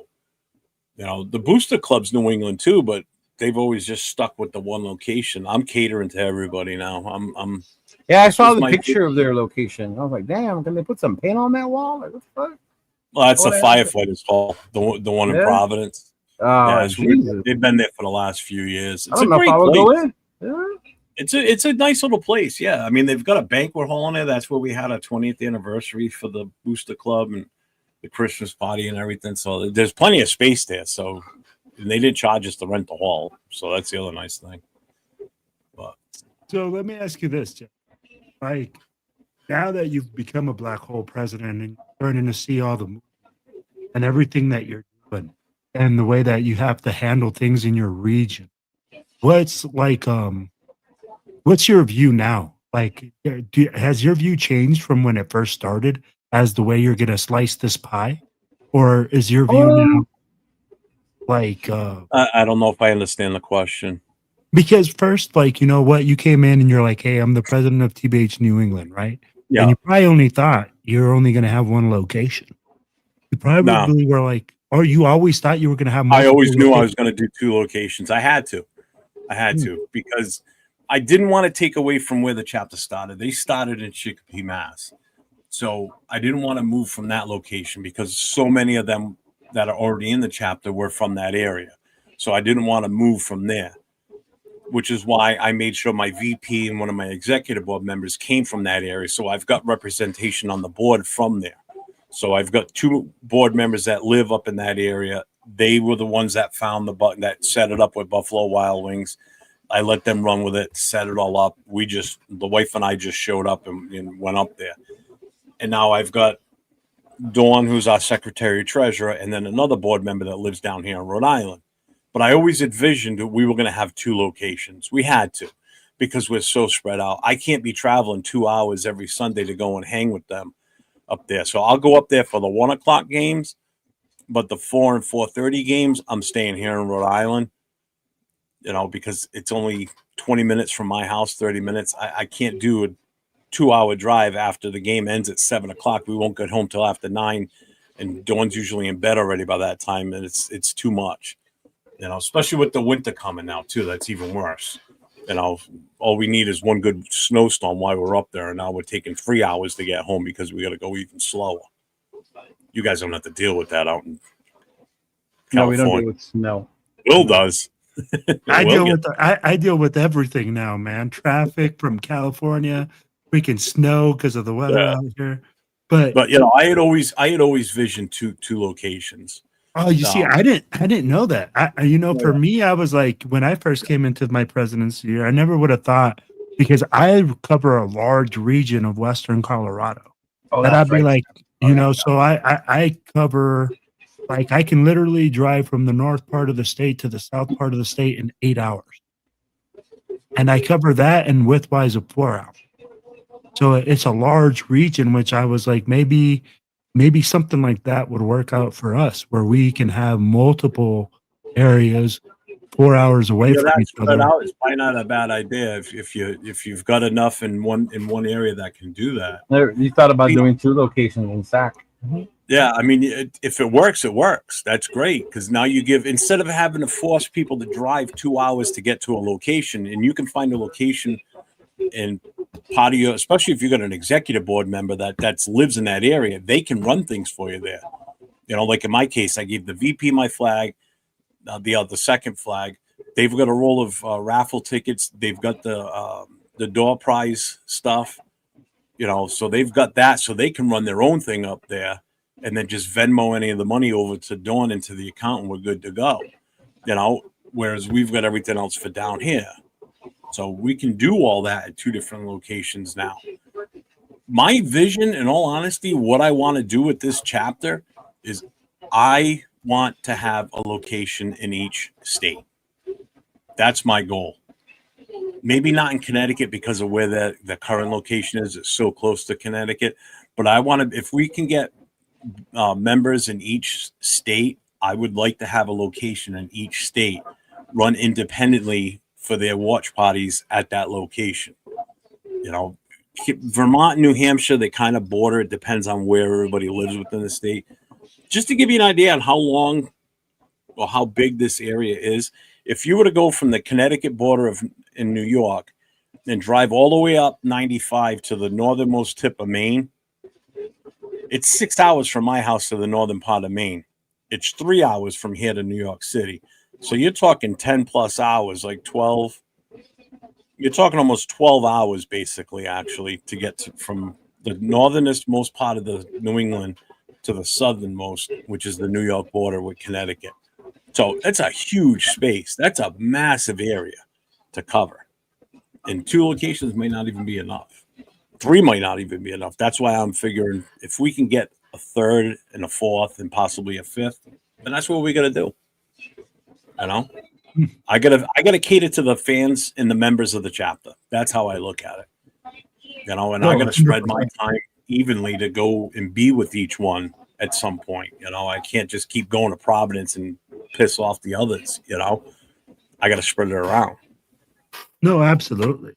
And I Cheeto, mean, for my you, goal is to take over New England completely, and we just go. you already did it. Calm down. You Yeah, but already did it. I'm talking everything. I'm gonna build my own little empire over here. Oh boy, a kingpin. Watch out. You know, Freaking and the sad CBH part is, kingpin. and I'll tell you, the sad part is, before I joined the Black Hole, that was my goal when I took over the other organization. But everybody had their own agenda and didn't want to listen, wouldn't give me the chance to get anything started. And what I'm doing and what I've got my vision set for was what I was going to do there. I would have made that bigger than anything that we have ever had before, but nobody wanted to deal with it. So nobody wanted to hear it. They didn't give me the shot. So I'm like, screw it. I'm now here, and guess what? I'm going to do it now. It's a lot of work, but guess what? I got nothing but time. No, I gotcha. So, Cheeto, and for TBH Inland Empire, what's the next moves, man? What's your guys' like? I see. Honestly, you guys, I think this first season with us is filling it out. We're getting new members as we go around. The Inland Empire is big. When I went to the Derby room, right? That's like an hour from my house. That's a little hour over an house. hour from where I live, right? Okay. So when we did the Riverside was only 25 minutes away. Okay. So it's so big. There's so many different venue spot that you want to kind of get different spots to get with other people. Because even Inland Empire includes the desert area up over the hill, like Victorville and all that stuff. So it's a pretty big area. I guess my whole thing is like, I'm kind of on that Mike vibe. Just get Raider fans together. You know, get Raider fans together. Get to know one another. When you see each other in Vegas, it's like your family. You know each other from back home. You know what I mean? Yeah. So that's kind of where we're at right now, filling things out, getting it more known about that. People had no idea. Like, oh, I've been a member of the Black Hole forever, and I just found out there's a Inland Empire one. And they saw me and my girl there, like, oh, like, damn, that's so awesome. I mean, they took a picture with the flag, you know? Now they're like, cool, now we have our flag. Now we have you. Like, yeah, man, I'll add you to our list as we start doing more and more things, you know? Exactly. It goes all the way to Palm Springs, bro. And Palm Springs is like almost 2 hours away from me. So, to me, it's just bringing that togetherness. And honestly, all the other clubs that I've encountered so far have been so open and so welcoming, even the ones that are not in the Inland Empire. They'll come from LA County to us over here just to support. Dub Raider lives all the way in Long Beach. You know, he came all the way over to our event, you know, to get some content to film, brought his son. So just to see that togetherness, I think, is what I want to do. And then just to be able to give back. You know, me and my girl were talking about the money we raise on the raffle. Like, what can we do with it? You know, can we give back? Can we start investing more in the club? Things like that. I work in mental health. You guys know that already, right? We're thinking about raising more. So maybe around Christmas time, adopt a family or something like that. You know, to be able to give back in that sense, as far as the community wise, if that makes sense. Yeah. Yeah, food drives are good. Toy drives are awesome. Toy for Tots is another thing. Adopting a family is a big one. Yeah. Yeah. Mm-hmm. What did he say to me? Who? Huh? What it? My goal is to meet Jay, LV, Jeff, Leo, Ben, run that Watch Raider game. Well, we'll see you at the Charger game, bro. If you're gonna be there, so we'll definitely see you there. Yeah. Mm-hmm. Yeah. See, you relate like Ricky. Ricky said his pop lives in Moreno Valley. Same thing, you know, be able to meet someone that way. Yeah. Noval's another little area. So let me ask you this: some of the people that joined your chapter, they were already Black Hole members. Yeah. Mm-hmm. And they just jumped onto your chapter. Yeah. Mm-hmm. Yeah. Because I had obviously I had an established chapter already. A lot of them didn't realize until I took over that they were still from when they paid monthly or annually. I'm not monthly, annually. So some of them a bunch of them just re-upped again. Oh, I see. Lifetime. So make sure any of those coming over that they, you know, Yeah, because no, they know that. they'll have to look it up to see if they're an actual member still or not. Yeah, no, they even told me, I think one was like, oh, do I have to do it again? And then I was like, no, you're fine. Like, we'll just add you to the roster. We'll submit a roster. yeah. But they might not be lifetime, is what I'm saying. Yeah. Unless or not. That's the thing. Yeah. I mean, I think that's the biggest selling point, to be honest with you, to get people to join is you pay once and you're done. Unless chapters individually charge, dues on a yearly basis, which I don't. Others do. I know I saw some. They were like offering stuff when you, and then I get it because it's not cheap. No, my girl was pointing it out. Like, you're putting so much of your own money right now. When we did this raffle, it's like you need to make sure that we start using this so you're not investing so much in it. And I was like, yeah. Mm-hmm. Oh, it's expensive. Oh yeah. Trust me. I went deep in my pockets for week one. The flag, bro. The flag was $75. Yeah. You got to call me next time, Cheeto. I got mine for 20. For what? For 25. Oh, I can get it cheaper now because it was the first time just to do the design. He was like, nah. He's like, we went back and talked it up now.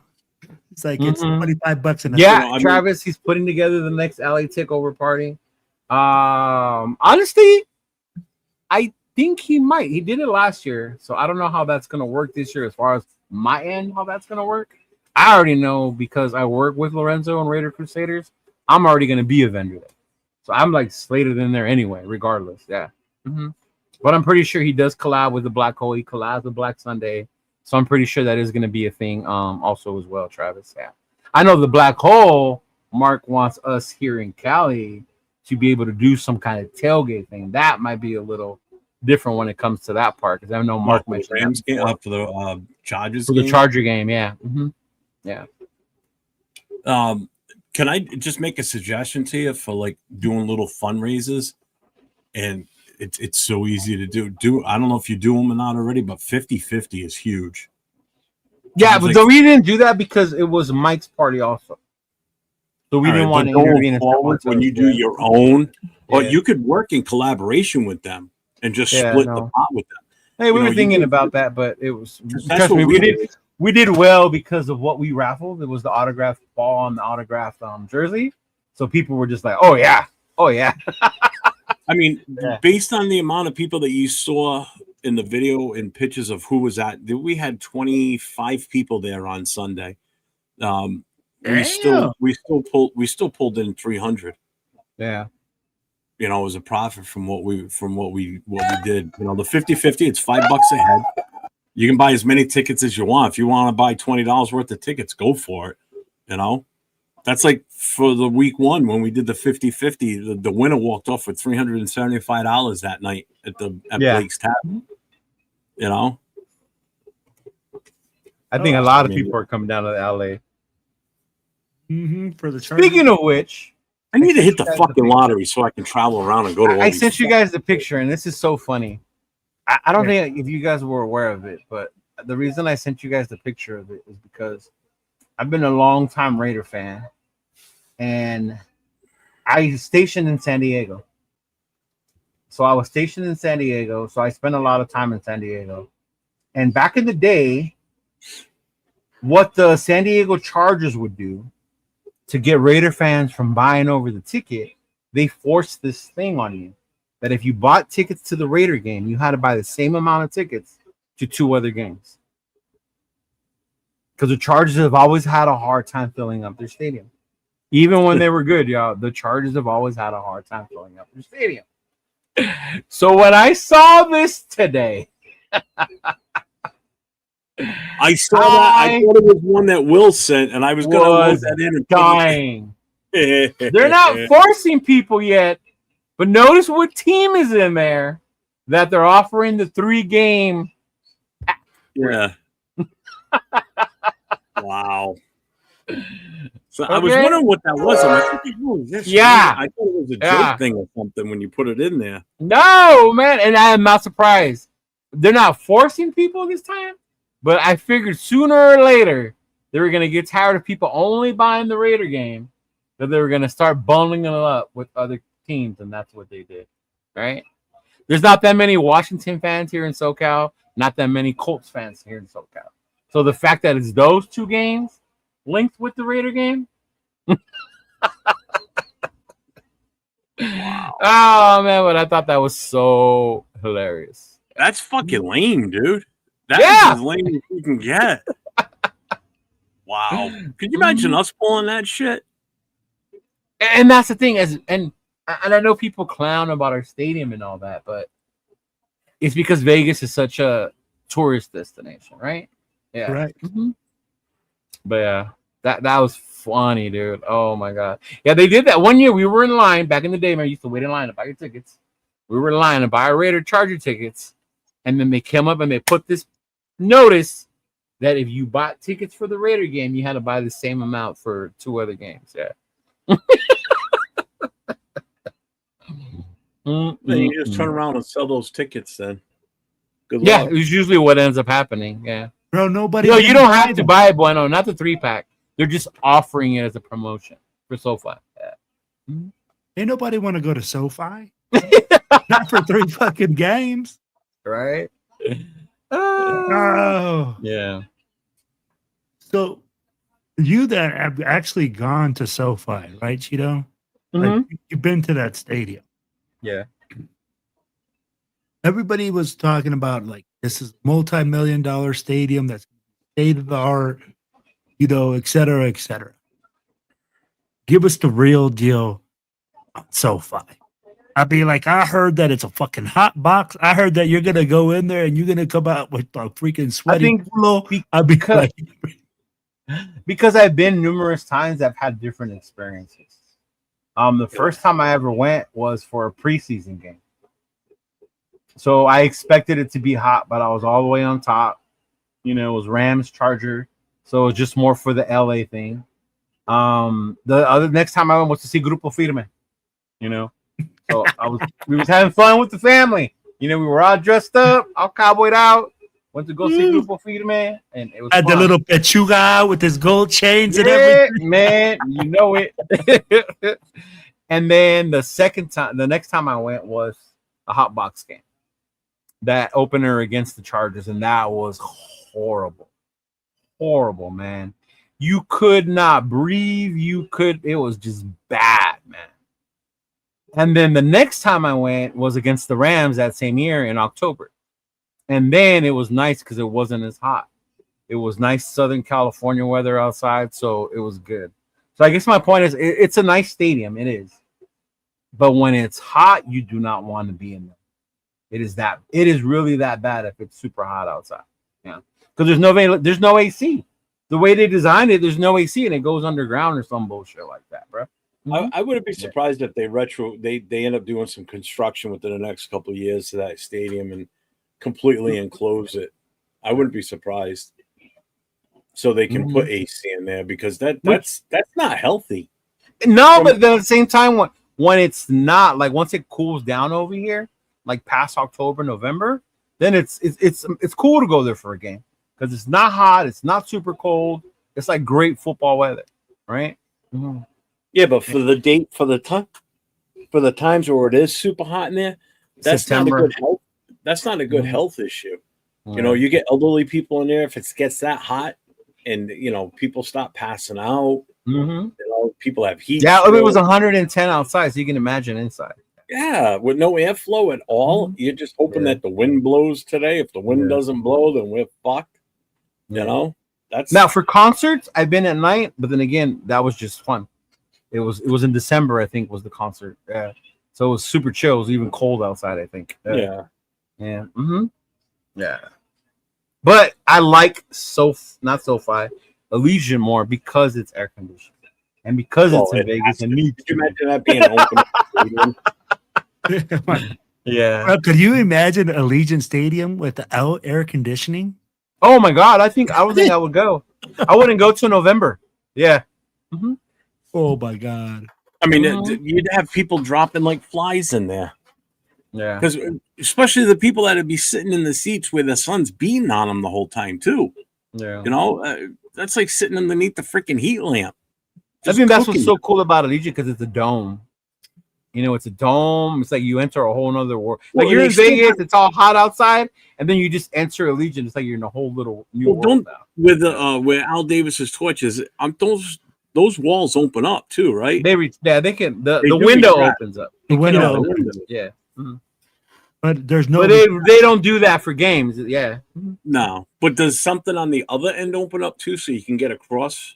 No, it's just the one side where the torch Just is. that one side, Because that side faces the strip, so it's like for aesthetics. Yeah. Yeah. Oh, then SoFi. Yeah. Mhm. Did they tear down the old Chargers Stadium in San Diego? It's gone. Is it? Qualcomm is gone. I've seen that. I've driven by that a few times. It's a small little stadium for San Diego State now. It's called Montezuma's something for the Aztecs. Revenge. No, Montezuma something. It's called. It Yeah. said Montezuma's Revenge. Yeah. Mhm. Yeah. Big toilet Mhm. bowl. Yeah. Yeah. Snapdragons. That's what it's called. Snapdragon. That's what it's called. Snapdragon. Mhm. What's Yeah. up, SoCal Sal? It's a small little college stadium. Yeah. I think the soccer team plays there too now. San Diego FC. They have a soccer club now. Yeah. Mm-hmm. Yeah. Oh, yeah, it says it right here. Brady Travis. Yeah, But is there anything this weekend? I know the carousel's back, right? Carnival Over at Court. Harris. Carnival Court. Carnival Mhm. Court is back. So if you're gonna be in Vegas this weekend, Carnival Court's back on. Let me check. Is Eye Candy and Troy's on this weekend? I know Troy's is, but I thought they said both were gonna be open once after the I home don't opener. know if both of them are going to be open. I know that one of them is. And then I know that, let's see here. I just got some messages. It said here, as you guys know, Ricky's Sports Lounge, the official bar of the Bay Area chapter. So they're going to be having something. They'll be open at 1:25 p.m. for kickoff. Then we got Carnival Court is back. And that's going to be here September 27th through the 15th, December 6th through January 3rd. I got Saturdays the flyer at for that. I 1 got the flyer p.m. for that. I was prepared. Give me my moment. Bam! Bam! All right. Carnival Court party is back. Yes. You know what? A lot of people love going to the Carnival Court party. I think it's cool because you can go there and you're in the daytime, man. Again, it's a different situation. And I don't know about you, Cheeto, and I don't know about you, Jeff, but every single time as a president, for the club, not that different for anybody else, but for a president, I think it's different because we go there and we network and we talk with other club presidents. We talk about different things that are going to happen in the future and stuff like that with chapters working together, etc. So I really do feel like when I go, man, I'm working. Yeah. I did feel like work. And I didn't you get to know, enjoy myself until Monday. Yeah. Yeah. Like literally until it's game day, I don't feel like I'm there to enjoy myself. I'm there working. I'm networking. I'm talking with the other presidents if they need help with their events. I'm over there trying to help them out. Whatever I can do to just be a part of the help out crew. So I'll be like, really, when we go to Carnival Court, I feel like that kind of gives me time to just network and just chill and talk and shoot the shit and just hang out with everyone. It's kind of like the when you travel that Thursday night, like I was telling Jeff, where we hung out and smoked cigars. Yeah. And saw DC Steve yelling and screaming Oh Raiders. my God, he was a triple weekend, man. That guy was hammered from the moment he walked into the end of the weekend. Holy crap. That guy. Wow. And I'm telling you guys right now, Raider Nation, if you see any tapes that are out there from this Washington trip, DC Steve is in all the videos. All of them. Yelling, screaming. I'm pretty sure I did see him. Yeah. Mm-hmm. He has glasses, wears a Raiders hat, wears a shirt or a Raiders jersey that says the assassin. Yeah. I'm telling you. You can't Steve miss him. Contreras, I think it's less than Contreras. I'm not sure. I forget what it was. Raider Steve. Oh my God, he was a trip. Raider Steve SA. Yep, that's right. Raider. So Well, that's why I can't wait to go to Philly, to be honest with you, because you know what? I ain't running the show in Philly, so I can actually sit back and really enjoy myself, type of thing. You know what I mean? Like And I can so do. can your wife this time. Thank goodness. Yeah, we can do a lot more mingling. damn, Cheeto. Why Well, he's Cheeto not just wrong. waits. Cheeto just waits to like throw those right I hooks know. in there. He's a dick that way, but that's okay. I love him still. Man, if thank he you, was like SoCal. Tyson, Thank he'd you, just SoCal. bite your ear off. See, I figured someone from SoCal would recognize the hat and recognize the awesomeness. Oh my The God. writing is in that NWA Southern California style. So when Oh. I saw it, you know I had to have it being the SoCal guy. Yes. Are you sure it wasn't just because it said Raiders on there? No, it's the writing style, bro. Come on now. Yeah. You didn't even leave me no place to put my Labubu pen, man. I was like, damn, I can't put it nowhere. Yeah. Oh, dude, as loud as it was in that cigar bar that night, that lounge, holy shit, you could hear him no matter where you were in that lounge that Thursday night.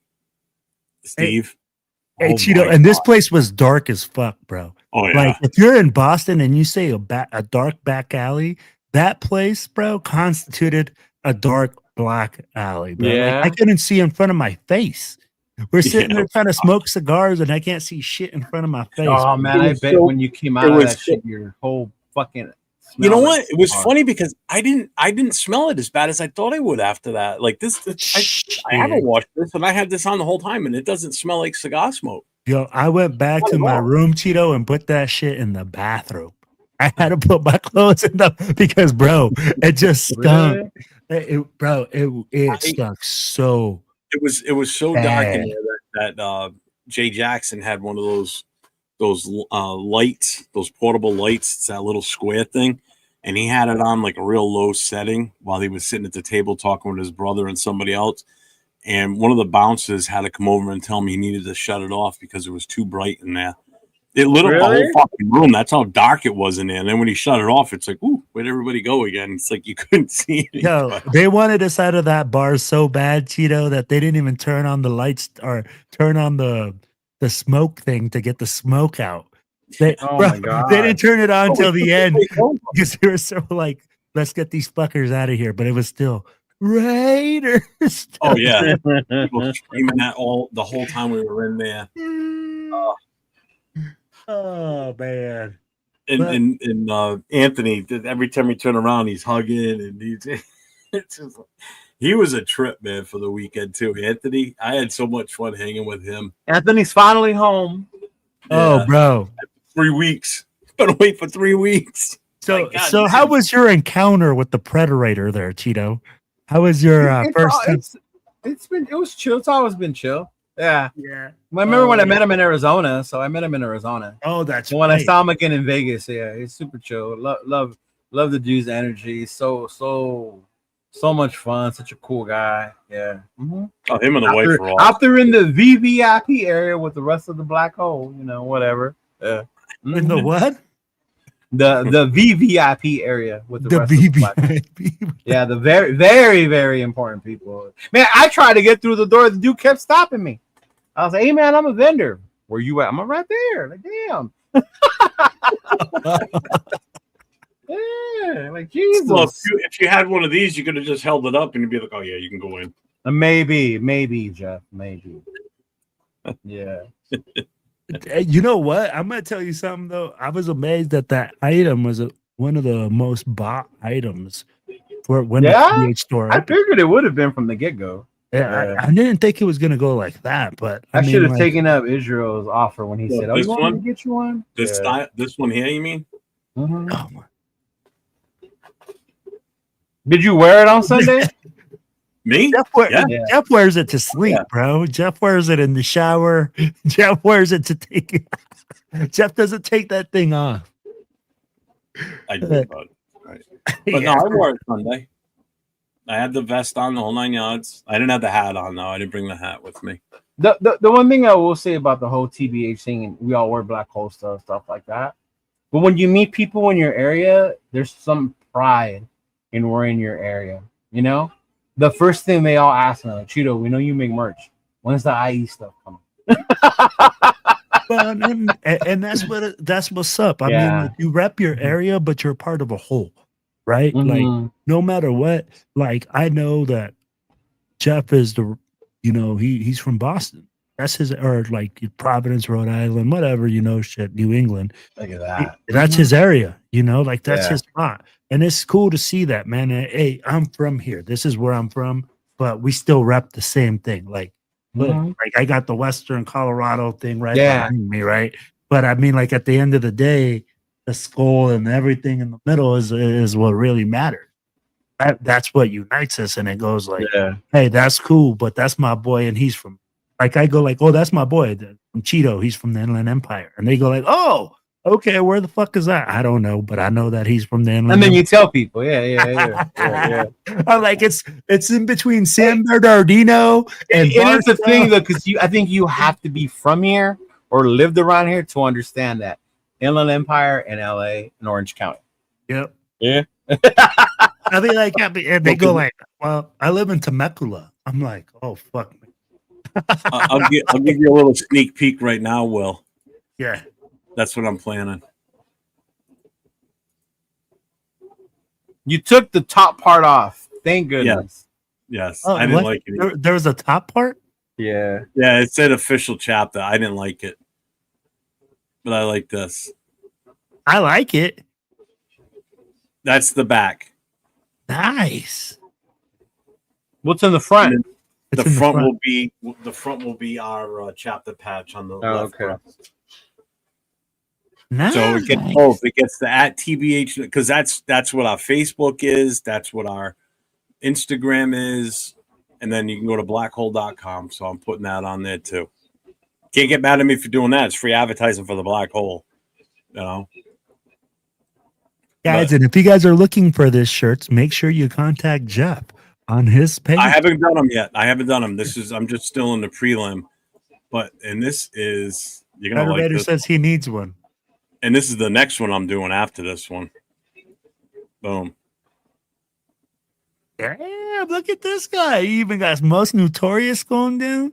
Nice. I like the sleeve with the most notorious on it. Yeah. I like that Yeah. too. And I got that idea from the Booster Club because we had New England down the side on the arm. So I went most notorious on the sleeve. Looks awesome.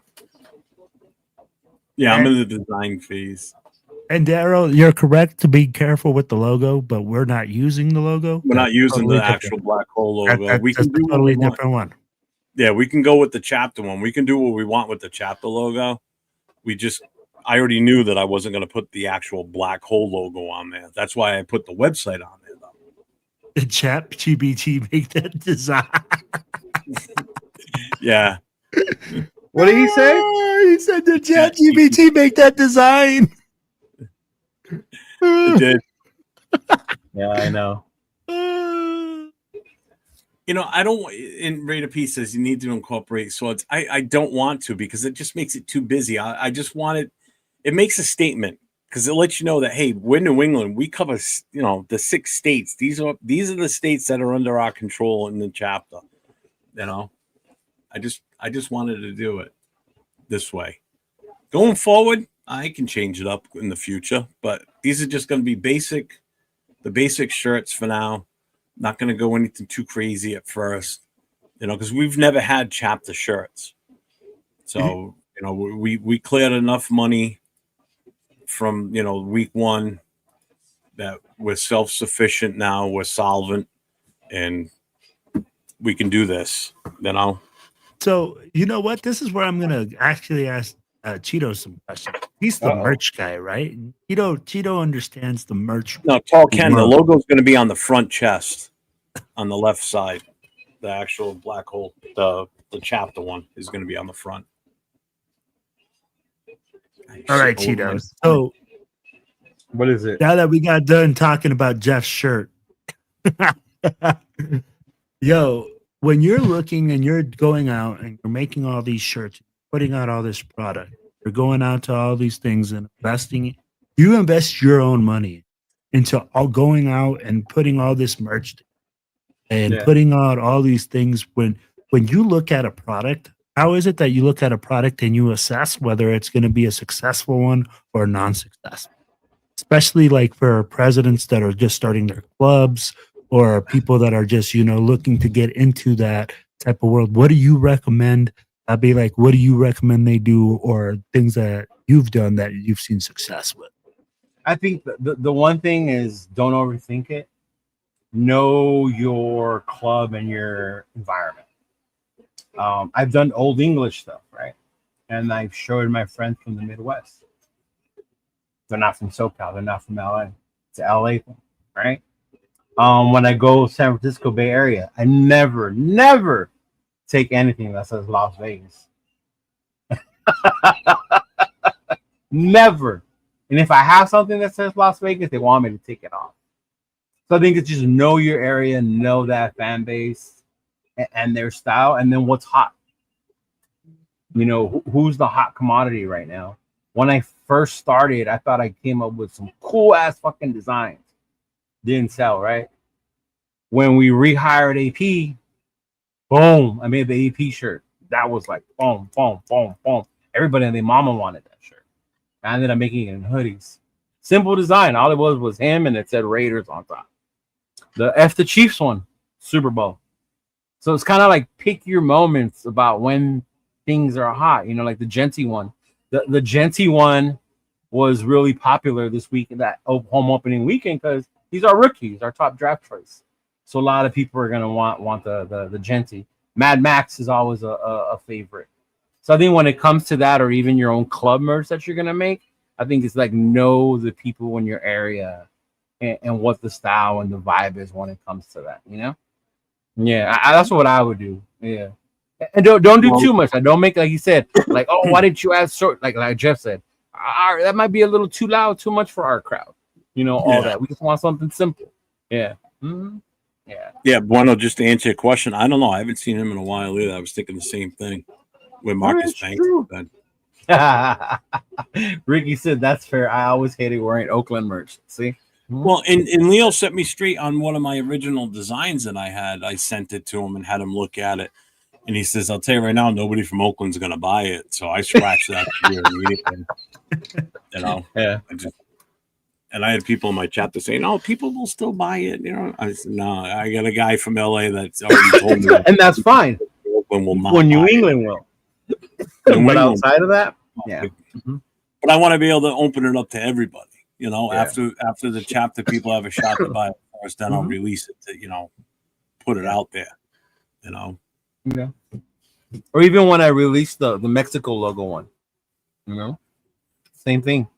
It just I can't even remember when I did it, but I did it at a time where that was in high demand and everybody wanted it. I haven't done it since, but because I'm going to Rosarito, I'll probably do it for Rosarito. Because when I get there, everyone who lives in Mexico has not been able to buy it is going to be there because we're in Rosarito. Does that make sense? Yeah. Mm-hmm. Yeah. That's right. Hey. Yeah. So tell us about this event in Rosarito. I saw you doing like your other podcast or whatever, doing like a little commercial. So go ahead. Man. Yeah. So those of you who know me, one of my best friends is MC Raider. Me and him have been doing a podcast called Real Talk Nation. We go to an actual studio, film it there. We keep it clean, try not to cuss. This year, we've decided to take it to a whole other level. I could never be on there then. We decided to take it to another level and get sponsors to help pay for it, promote people's stuff, things of that nature. So during all that, Güero Loco from Rosarito, he lives there. He works down there, lives down there remotely. I met him last year when I went to 2 of their watch parties in Rosarito. One at a small bar and then one at Papa's and Beer. He decided, he's like, you know what? Like, I like this. It's more than just clubs. Any club is welcome. We want all clubs, all Raider fans to come. You can bring your flag. They'll put it up in Papa's and Beer. But he wanted to do it even bigger this year. So he's doing a 2-day event. So Saturday is kind of like a pool party / beach party.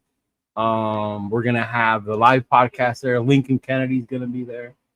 There's going to be Right. tickets where you can buy all you can drink. And that's from like 12 noon to 2 in the morning. And if you've been to Rosarito, you understand the time. That's just how they roll over there, right? Some people like to party in the daytime. They can last. Some just come later in the night. Yeah. And then, of course, the next day, Sunday, is the actual watch party where they set up this huge big screen right on a stage and the beach is right behind it. And then they have area where you can sit. They post everyone's flag up, and then you could all just sit there and chill and watch the game, bro. Watch the game. And because we are worldwide, you're gonna have a lot of the booster clubs from Mexico gonna come down there and gonna go. I know Monterrey's going, Mexico City, Guadalajara, they're all coming, so it's definitely gonna be fun, big dog. Mm-hmm. If you guys are paying attention to the chat, like every 5 minutes, Hits Boy puts this up there somewhere in different wording. He goes, fire Chip. We should fire Chip. I think we should fire Chip. It's been doing it for the last like hour and a half. Yeah. Oh, too early for that, man. Too early for that. It is. Yeah. And even if shit goes south this year, I still don't think firing him would be the answer. Well, I mean, like, bro, I'm gonna fire anybody other what than are one people guy. thinking? Right now, the O-line coach. Maybe the O-line coach. Maybe. And that's because of like you said, he's the hey, you're struggling on offense, your run game is struggling, and he's out of the position group. I think the simplest way I explained it to someone the other day to understand is like sometimes the nation is expecting these coaches to make filet mignon out of ground beef.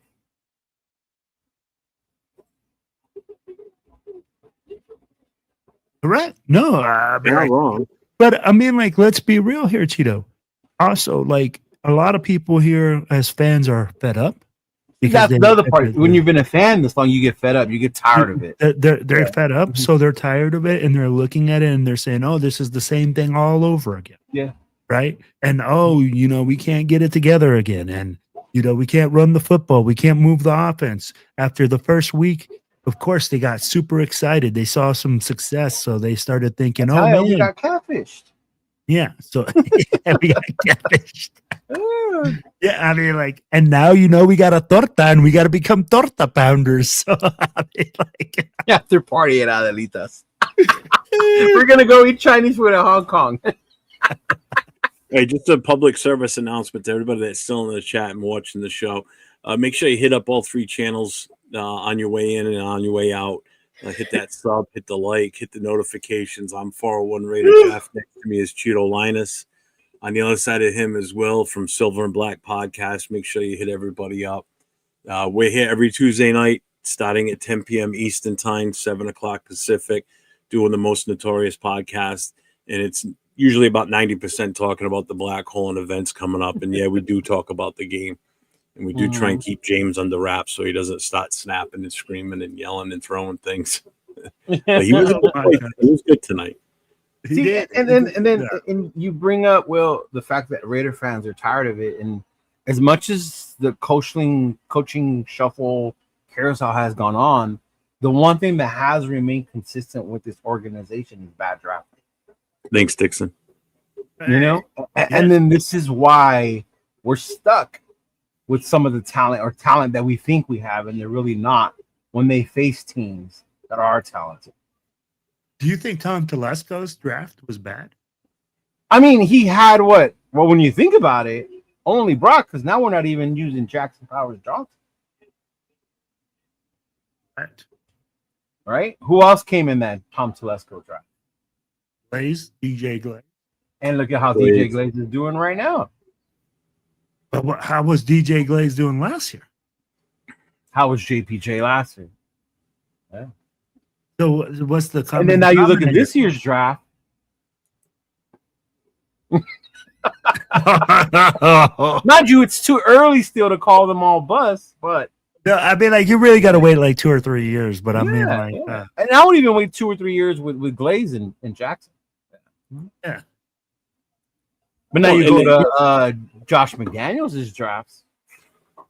And even, and not for nothing, people are going to scream say this, but even Brock Bowers isn't the same. He's had injury issues already. No, it's an injury. They really need to sit him down. Correct, but his lack of involvement is all stems from the offensive line not being good and giving Gino the time to do what he needs to do to get the ball to that guy. So by a byproduct of the bad offensive line, Brock is suffering in the stat line too. He's not having the same impact he had at the start of last year. 3 games in last year, he was already averaging like 8 catches a game, basically. Yeah. Now he's had 5 at the most, I think. But he's playing game. hurt and it shows. And that's just it. But, again, he's a byproduct of the offensive line being bad. So it all rolls down from there. Now, him being hurt has nothing to do with the O-line. No, but his lack of involvement because Gino just doesn't have the time to get the ball to him when he is out there is what I'm getting at. Because he can't get open because he's hurt. Yeah. Oh, when he played Monday night, he was not the same guy he was week 1. Not even close. You could see in his movements, he was just very lethargic out there. And again, it's playing with a brace for the first time, and it takes some adjustment. And if we're gonna protect Jackson Powers Johnson from a concussion, because we don't want to lose him the whole year or things like that, right? We need to do the same thing with Brock. It's week 4. It's still early in the season. Let him fucking heal before you put him back out there like that. Yeah, and I get it. He's a player. He's going to want to play. He never should have been out there that Monday night game against the Chargers. I really believe he should have taken that game off. He should have taken Washington off. At least the Monday night game. At least the Monday night game. I'm going to tell you guys like this. He played Monday night and on a short week turns around and comes and plays on Sunday. Because it was a short week, he shouldn't have played Monday. Well, yo, what's up? I'll go like this. From this Commanders game, we went from being the deepest tight end room to being the shallowest. Big Mike got hurt, concussion. Yep. He got knocked the fuck out. Yeah. He was actually, if you watch that closely, I think he was having a seizure when he hit the ground. Because when he was landing, his hands, you could see the way his hands were clenched and his body was shaking, and then everybody just huddled around him and you couldn't see it anymore. So I think he had a little bit of a seizure going on too, which I'm surprised he got up and walked off the field, to be honest with you. I'm surprised they let him get up and walk off the field. Thank you, Mike. Oh, that's funny, Ricky. It's funny. You're like, do you think the staff wants him to wear the Guardian cap and he doesn't want to? Just speculation. But I've seen weirder shit. I honestly think what someone said earlier, you want your own guys, right? Because they signed Kappa, because they like Meredith. They might be outing our boy out.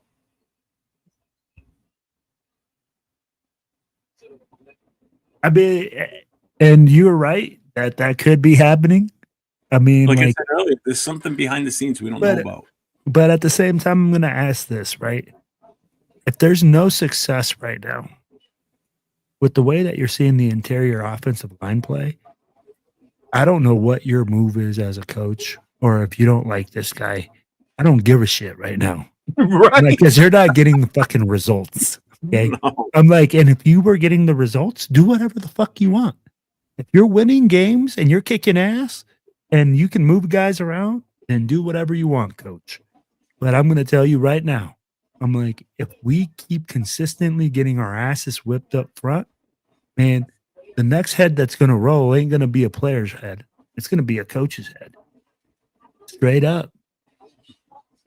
And God forbid, hurt our quarterback. Oh, yeah. And it's, so I'm going to tell you like this. Gino right now, like I saw him running, right? I think it was the second game where we were playing the Chargers. He pulled up lame. Bro, he pulled up like he was pulling like he wasn't really running. And if you guys have noticed these last couple of games, I'll be like, bro, where's his mobility? Yeah. Gino has mobility. But I'd be like, right now he's seeing fantasy. I mean, like he's seeing ghost. And I don't blame him. Yeah, no, it's I don't blame him either. Yeah, the Falcons fired some of the position coaches. Yeah. Did they? Yeah. Well, when you get but even this, Daryl, like I think the issue is his dumbass penalties for finishing the play, and I get it. But right now, I'll take that toughness. Right now, I'll take that toughness because at least you're not showing you're a bunch of fucking pussies on that O-line. Like when I saw Gino get hit after, and not one lineman stand up for his quarterback. If Gino goes down, we're definitely screwed because who's coming in place of him?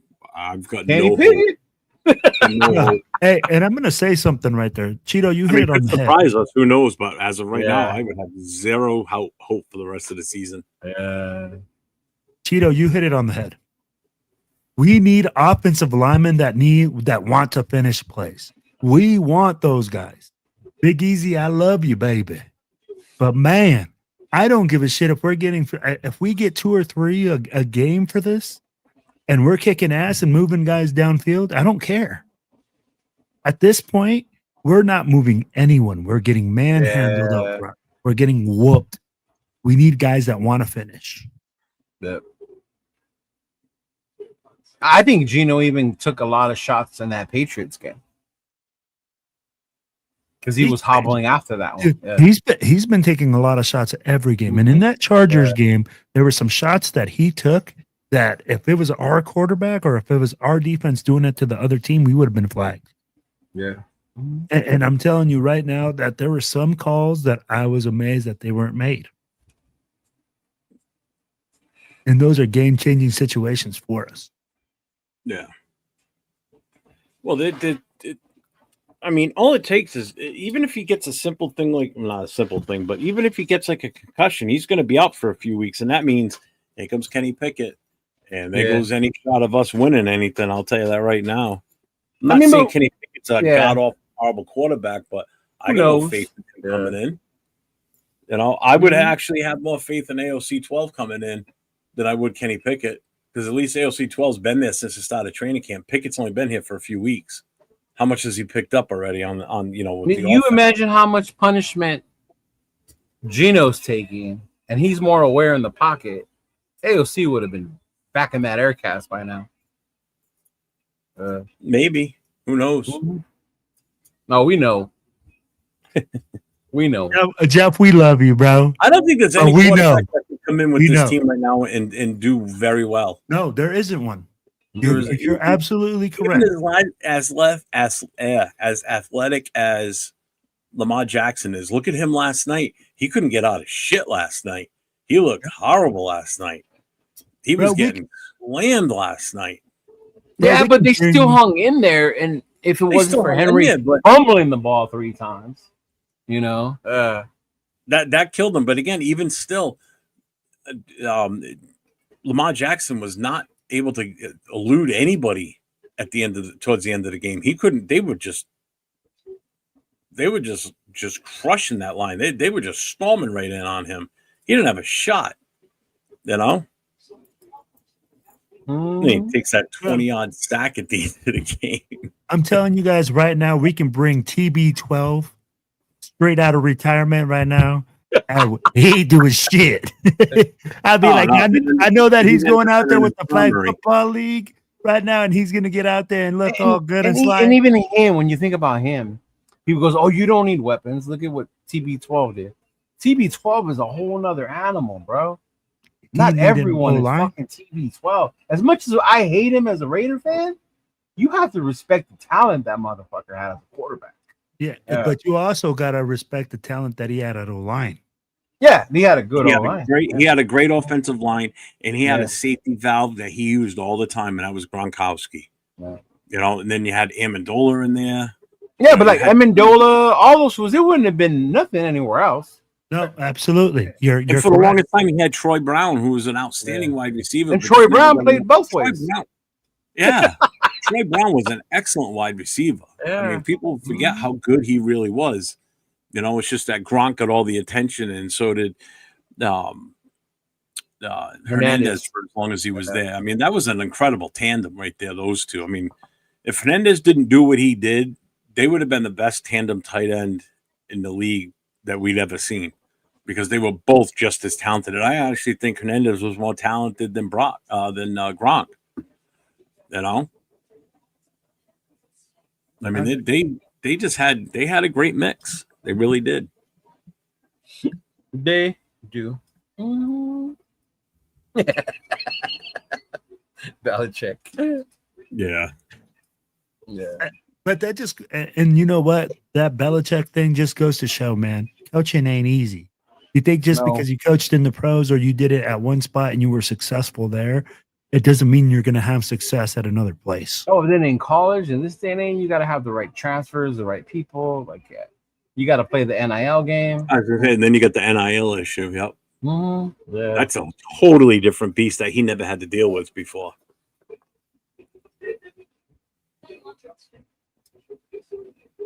Yeah. So what's up, guys? Are we going to call it? Oh, yeah. I can't believe we went this long, fuckers. Yeah. Chido looks mad, bro. He's like, my tortillas are fucking getting cold right now.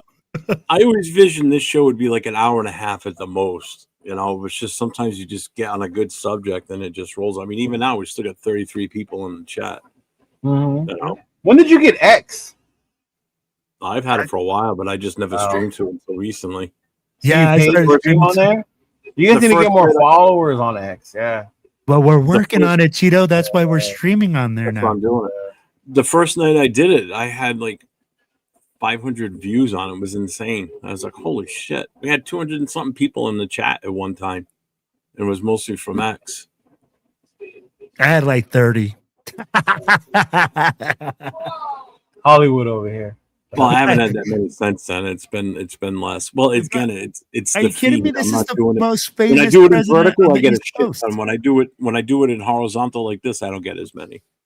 You're talking to the John Gotti of TBH New England there, bud. You better calm yourself there, Cheeto.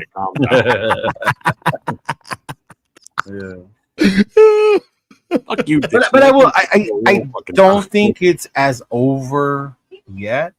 But at the same time, like, I'm not that upset because I didn't have that high expectations based on the roster we had. If that makes sense. I'm not pushing the panic button on the whole team. I'm pushing the panic button on the offensive line because if but we knew that. Yeah, we knew that. Jeff, me and you talked about we this knew that numerous times. You're correct. We all knew this. But here's the part, right? Now we're seeing one or two games and no changes. Yeah. With 2 games with no changes, that means by the third game, if you're not changing anything, you're not trying to figure anything out. I don't give a fuck what Pete Carroll says. You're not trying to figure anything. Did you see his press conference after the game Sunday? What he said? That's another thing that just drives me nuts. It's like, it's an ongoing competition for the right guard. Dude, the minute he said that the competition continues, I was like, this motherfucker is still not gonna play Jackson. Yep. The competition still continues for right guard. Didn't say anything about a competition on the left side either. Why is there no competition on the left side? Why is it just Parham going out there and playing all the time? Why is there no competition on the left side? Why is there no competition at every position? I thought we were a compete team, not a non-compete team. Rookies out there, give them a shot. What worse can they do? Yeah. Caleb Rogers is a big dude. Stick him on the left side. But then even then, like when they say he's not ready, it really makes me wonder, like, are they that much worse than what we have? Do you really want to risk Gino at that point? And I think that's a lot of what he's looking at too, is he doesn't want to ruin the quarterback. Mm-hmm. Well, because if he's saying they're not ready, I guarantee you he's not saying this O-line is good. But if he's telling, like, these other 2 guys, they're not even up to where these guys are at. We're like, oh, fuck. If he's not sitting in his office going, this offensive line is horrible, then he's fucking blind too. Yeah. Or he's going blind. No, I mean, I think they know it, but it's like he said, there's no quick fix out there. And the 2 guys you have to be looking for solutions. Aren't ready yet. Yeah. You have to be looking for solutions. As a coach, you're either not coaching it correctly, players look lost, players don't look like they know what the fuck they're doing. We're not even blocking the right guy. We're not even going to the right assignment. That to me tells me 100% we're not. There you go. And that's where I keep getting I went on Jeff's show. I'm going to say it right now. This guy isn't doing his job. No. The run game sucks. We can't run the fucking football. We can't block. We can't run block. We can't pass block. And if that falls on you and you're the coach, you're in charge, shame on you. Shame on you. What's up, Ray, tonight? Yeah, I agree. Winning consistently in year 3, just got to wait.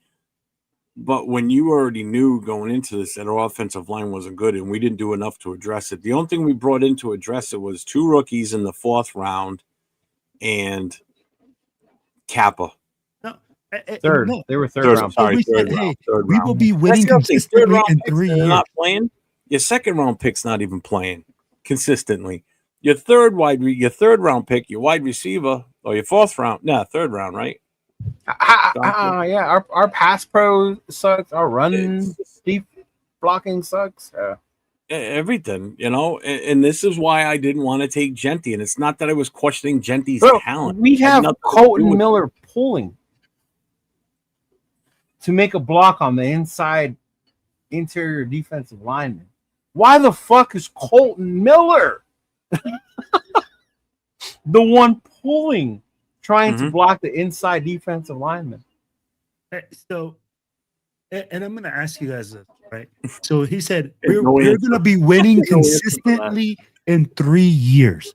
Okay. If this is what you're teaching in year 1, that your players can't get it together, they don't understand where to go block, where their assignment is, where their alignment and assignment, which is the bare basics of minimum football, then tell me, what are you going to do in year 3? Yeah. Daryl P might be And 10 by year 3. I get the be patience thing.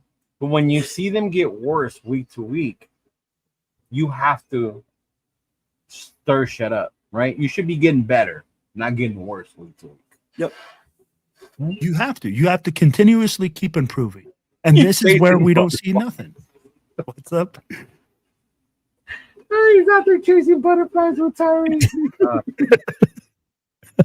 Just like the little kids in the outfield in baseball when they play baseball. Like, Well, and you know what? Tell me how many times you guys did not watch the game and see offensive linemen looking like they're chasing butterflies. Yeah. They all look like it. But even the concept is off. The assignments aren't right. And I think that goes to Brennan Carroll on the run. So who's coaching it? Yeah. So who's going in there? And I mean, like, this is what you get paid for. Yeah, You're there was making one. fun. It was Michael Mayer was right here, and Jack Besh was behind him. And mind you, Besh was in the gap, so it was easier for him to block the guy in the gap. But no, Mike was the one going inside, which is hard on a good defensive end, and he missed them. And then they had Besh getting the guy on the outside when Mike was closer to the guy on the outside. Like, it's simple shit like that. You're making your own life hard. My favorite play was Monday night against the Chargers. The snap of the ball and Parham standing there. He's got nobody to block. Nobody's on his face, on his head. Nobody to block. And he's standing there. He's holding his position. And at the last second, he goes to his right to help Meredith and Kappa with the defensive tackle. They already got him doubled up. He ain't getting by. And what happens is Zero blows right by him because he was playing a delayed rush. So he would drop back a little bit, like he was going to be in pass protection. And as soon as Parham turned to the right to go up and put his hands on him to help, he blew right by, chased down Gino, and sacked him. It was like, what? Why are you moving? You don't need to stay. You don't need to go to that block. They doubled up on him. The guy was not getting in. Hold your ground. Jesus Christ. That's just like you just said. It's the basic shit. It's fundamentals. I'm going to tell you guys, I wish next time I'm going to make sure to have these clips ready. I saw a clip of the game, man, where Geno Smith literally sees a double A gap blitz coming. He signals it out, tells Parham, hey, this A gap blitzer's coming. Bobby Wagner's coming. Uh-huh. Bro. Ball snapped. Parham's chasing butterflies. He goes to the left. And fucking Bobby Wagner comes right up in that A gap and blows up Geno Smith. Yeah. Explain to me where the compete is in that. I told you it's not compete anymore. It's compost. And that's where I'm like, man, it's difficult to watch. It's maybe you guys are maybe we're overlooking something. I mean, like maybe I don't think it's Kelly because when the time is there and the opportunity is there, there's plays to be made. That's why I don't blame Chip Kelly yet. Mm-hmm. So, and I mean, like if we're somebody's going to be blamed for how bad this line is. Well, everybody's going to blame the O-line, right? And say, oh, well, we didn't draft the players. Well, I can see that. But at the same time, I'm like, as a coach, as a player, as a developer, as a guy that got in here to hire, that's getting paid millions of dollars to make these guys good, then my job is to go in there and make these motherfuckers.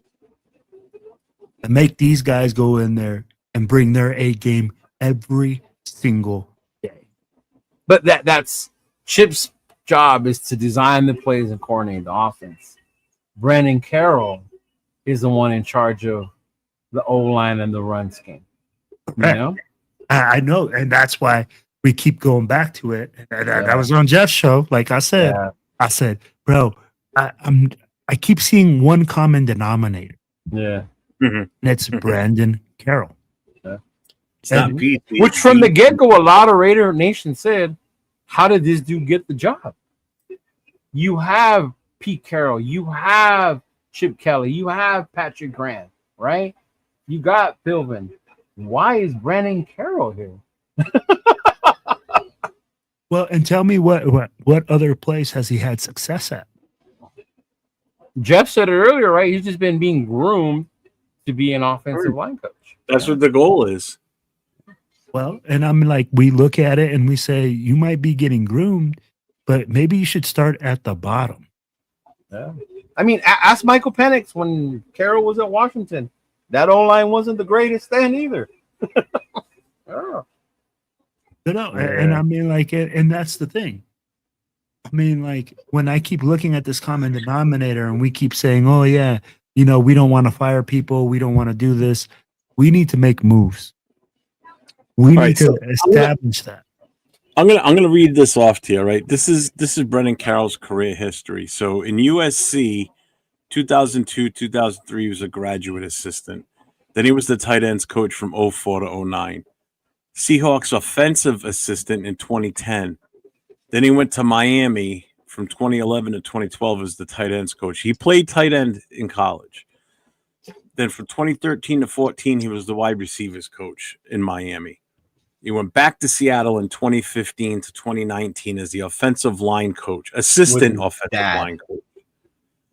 Seahawks in 2020, he was promoted to run game coordinator.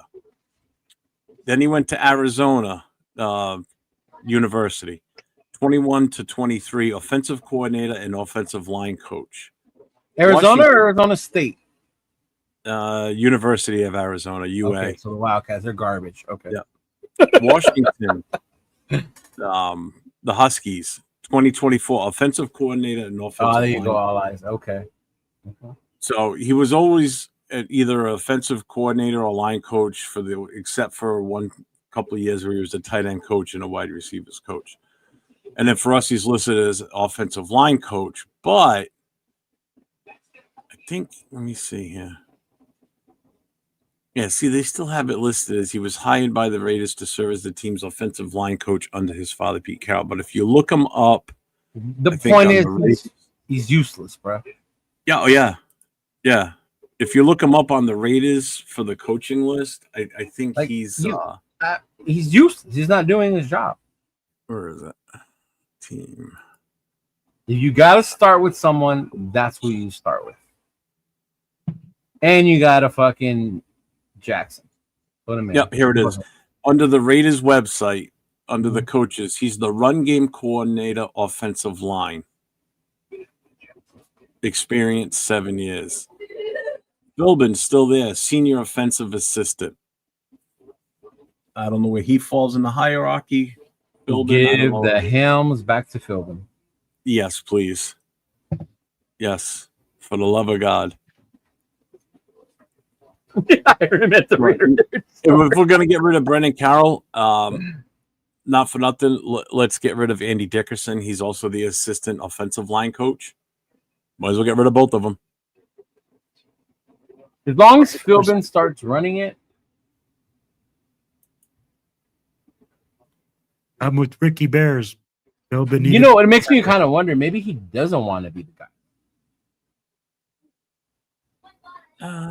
Who the hell is this guy? Is he related? Does he have a brother? All right, Joe. I gotta go. I'm tired. I think it. Does Carol have another son?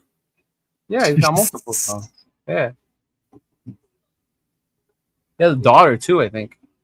Neat. I mean, he is 73. So he's got both sons working for the team. His other son, Nate Carroll, I didn't know this, is assistant quarterbacks coach in game management.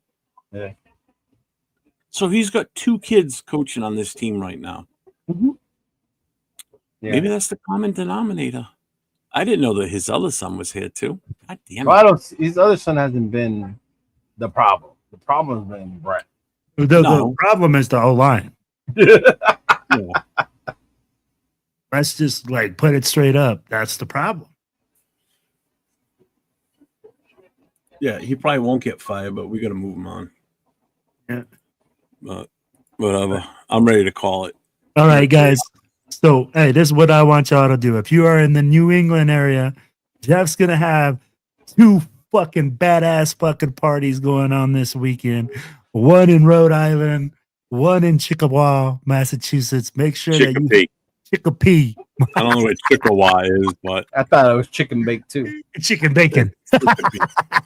Chicken bacon up there in New England, man. Make sure you hit him.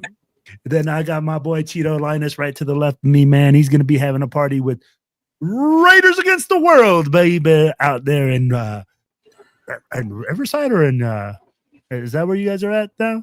Yeah, that's over in the Riverside area. Yeah, in the Riverside area.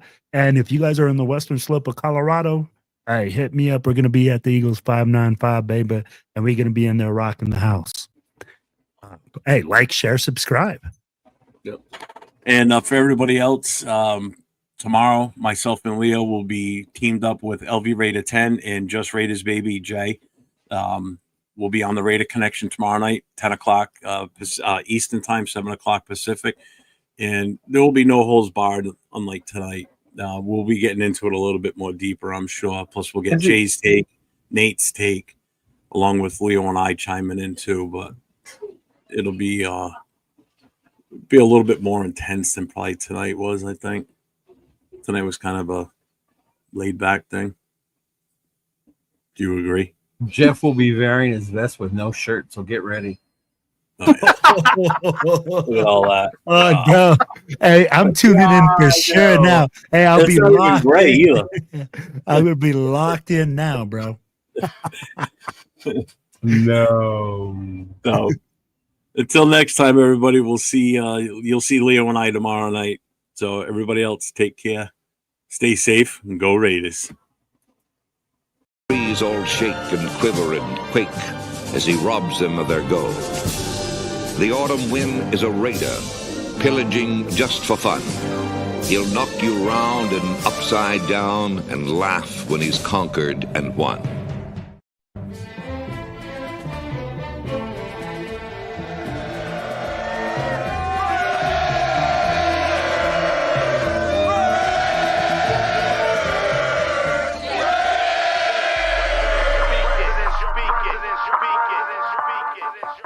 And I approve this message. Oakland Raiders, Oakland Raiders, Oakland Raiders. Just win, baby, win, baby, win, baby. We are the Oakland Raiders, Oakland Raiders, Oakland Raiders. Just win, baby, win, baby, win, baby. Don't need no invitation. We are that Raider Nation. We rock that black and silver. We make them shake and shiver. We make them reconsider. And we still committed. So if you want a piece of this, you can come and get it. Touchdown, touchdown. Let's throw a bomb on first down. Let's throw a bomb on every down. First we score, then we clown. Having fun, look around. Nobody loud as a Raider crowd. Nobody proud as a Raider crowd. NFL, how you like me now? We gon' do this open style. Nothing but action. I'm Bo Jackson, hit the hole. Run you over, goal line. Jumping over, going crazy. Lose your soul, lose your mind in the black hole. Here's the goal, Super Bowl. And everybody here, get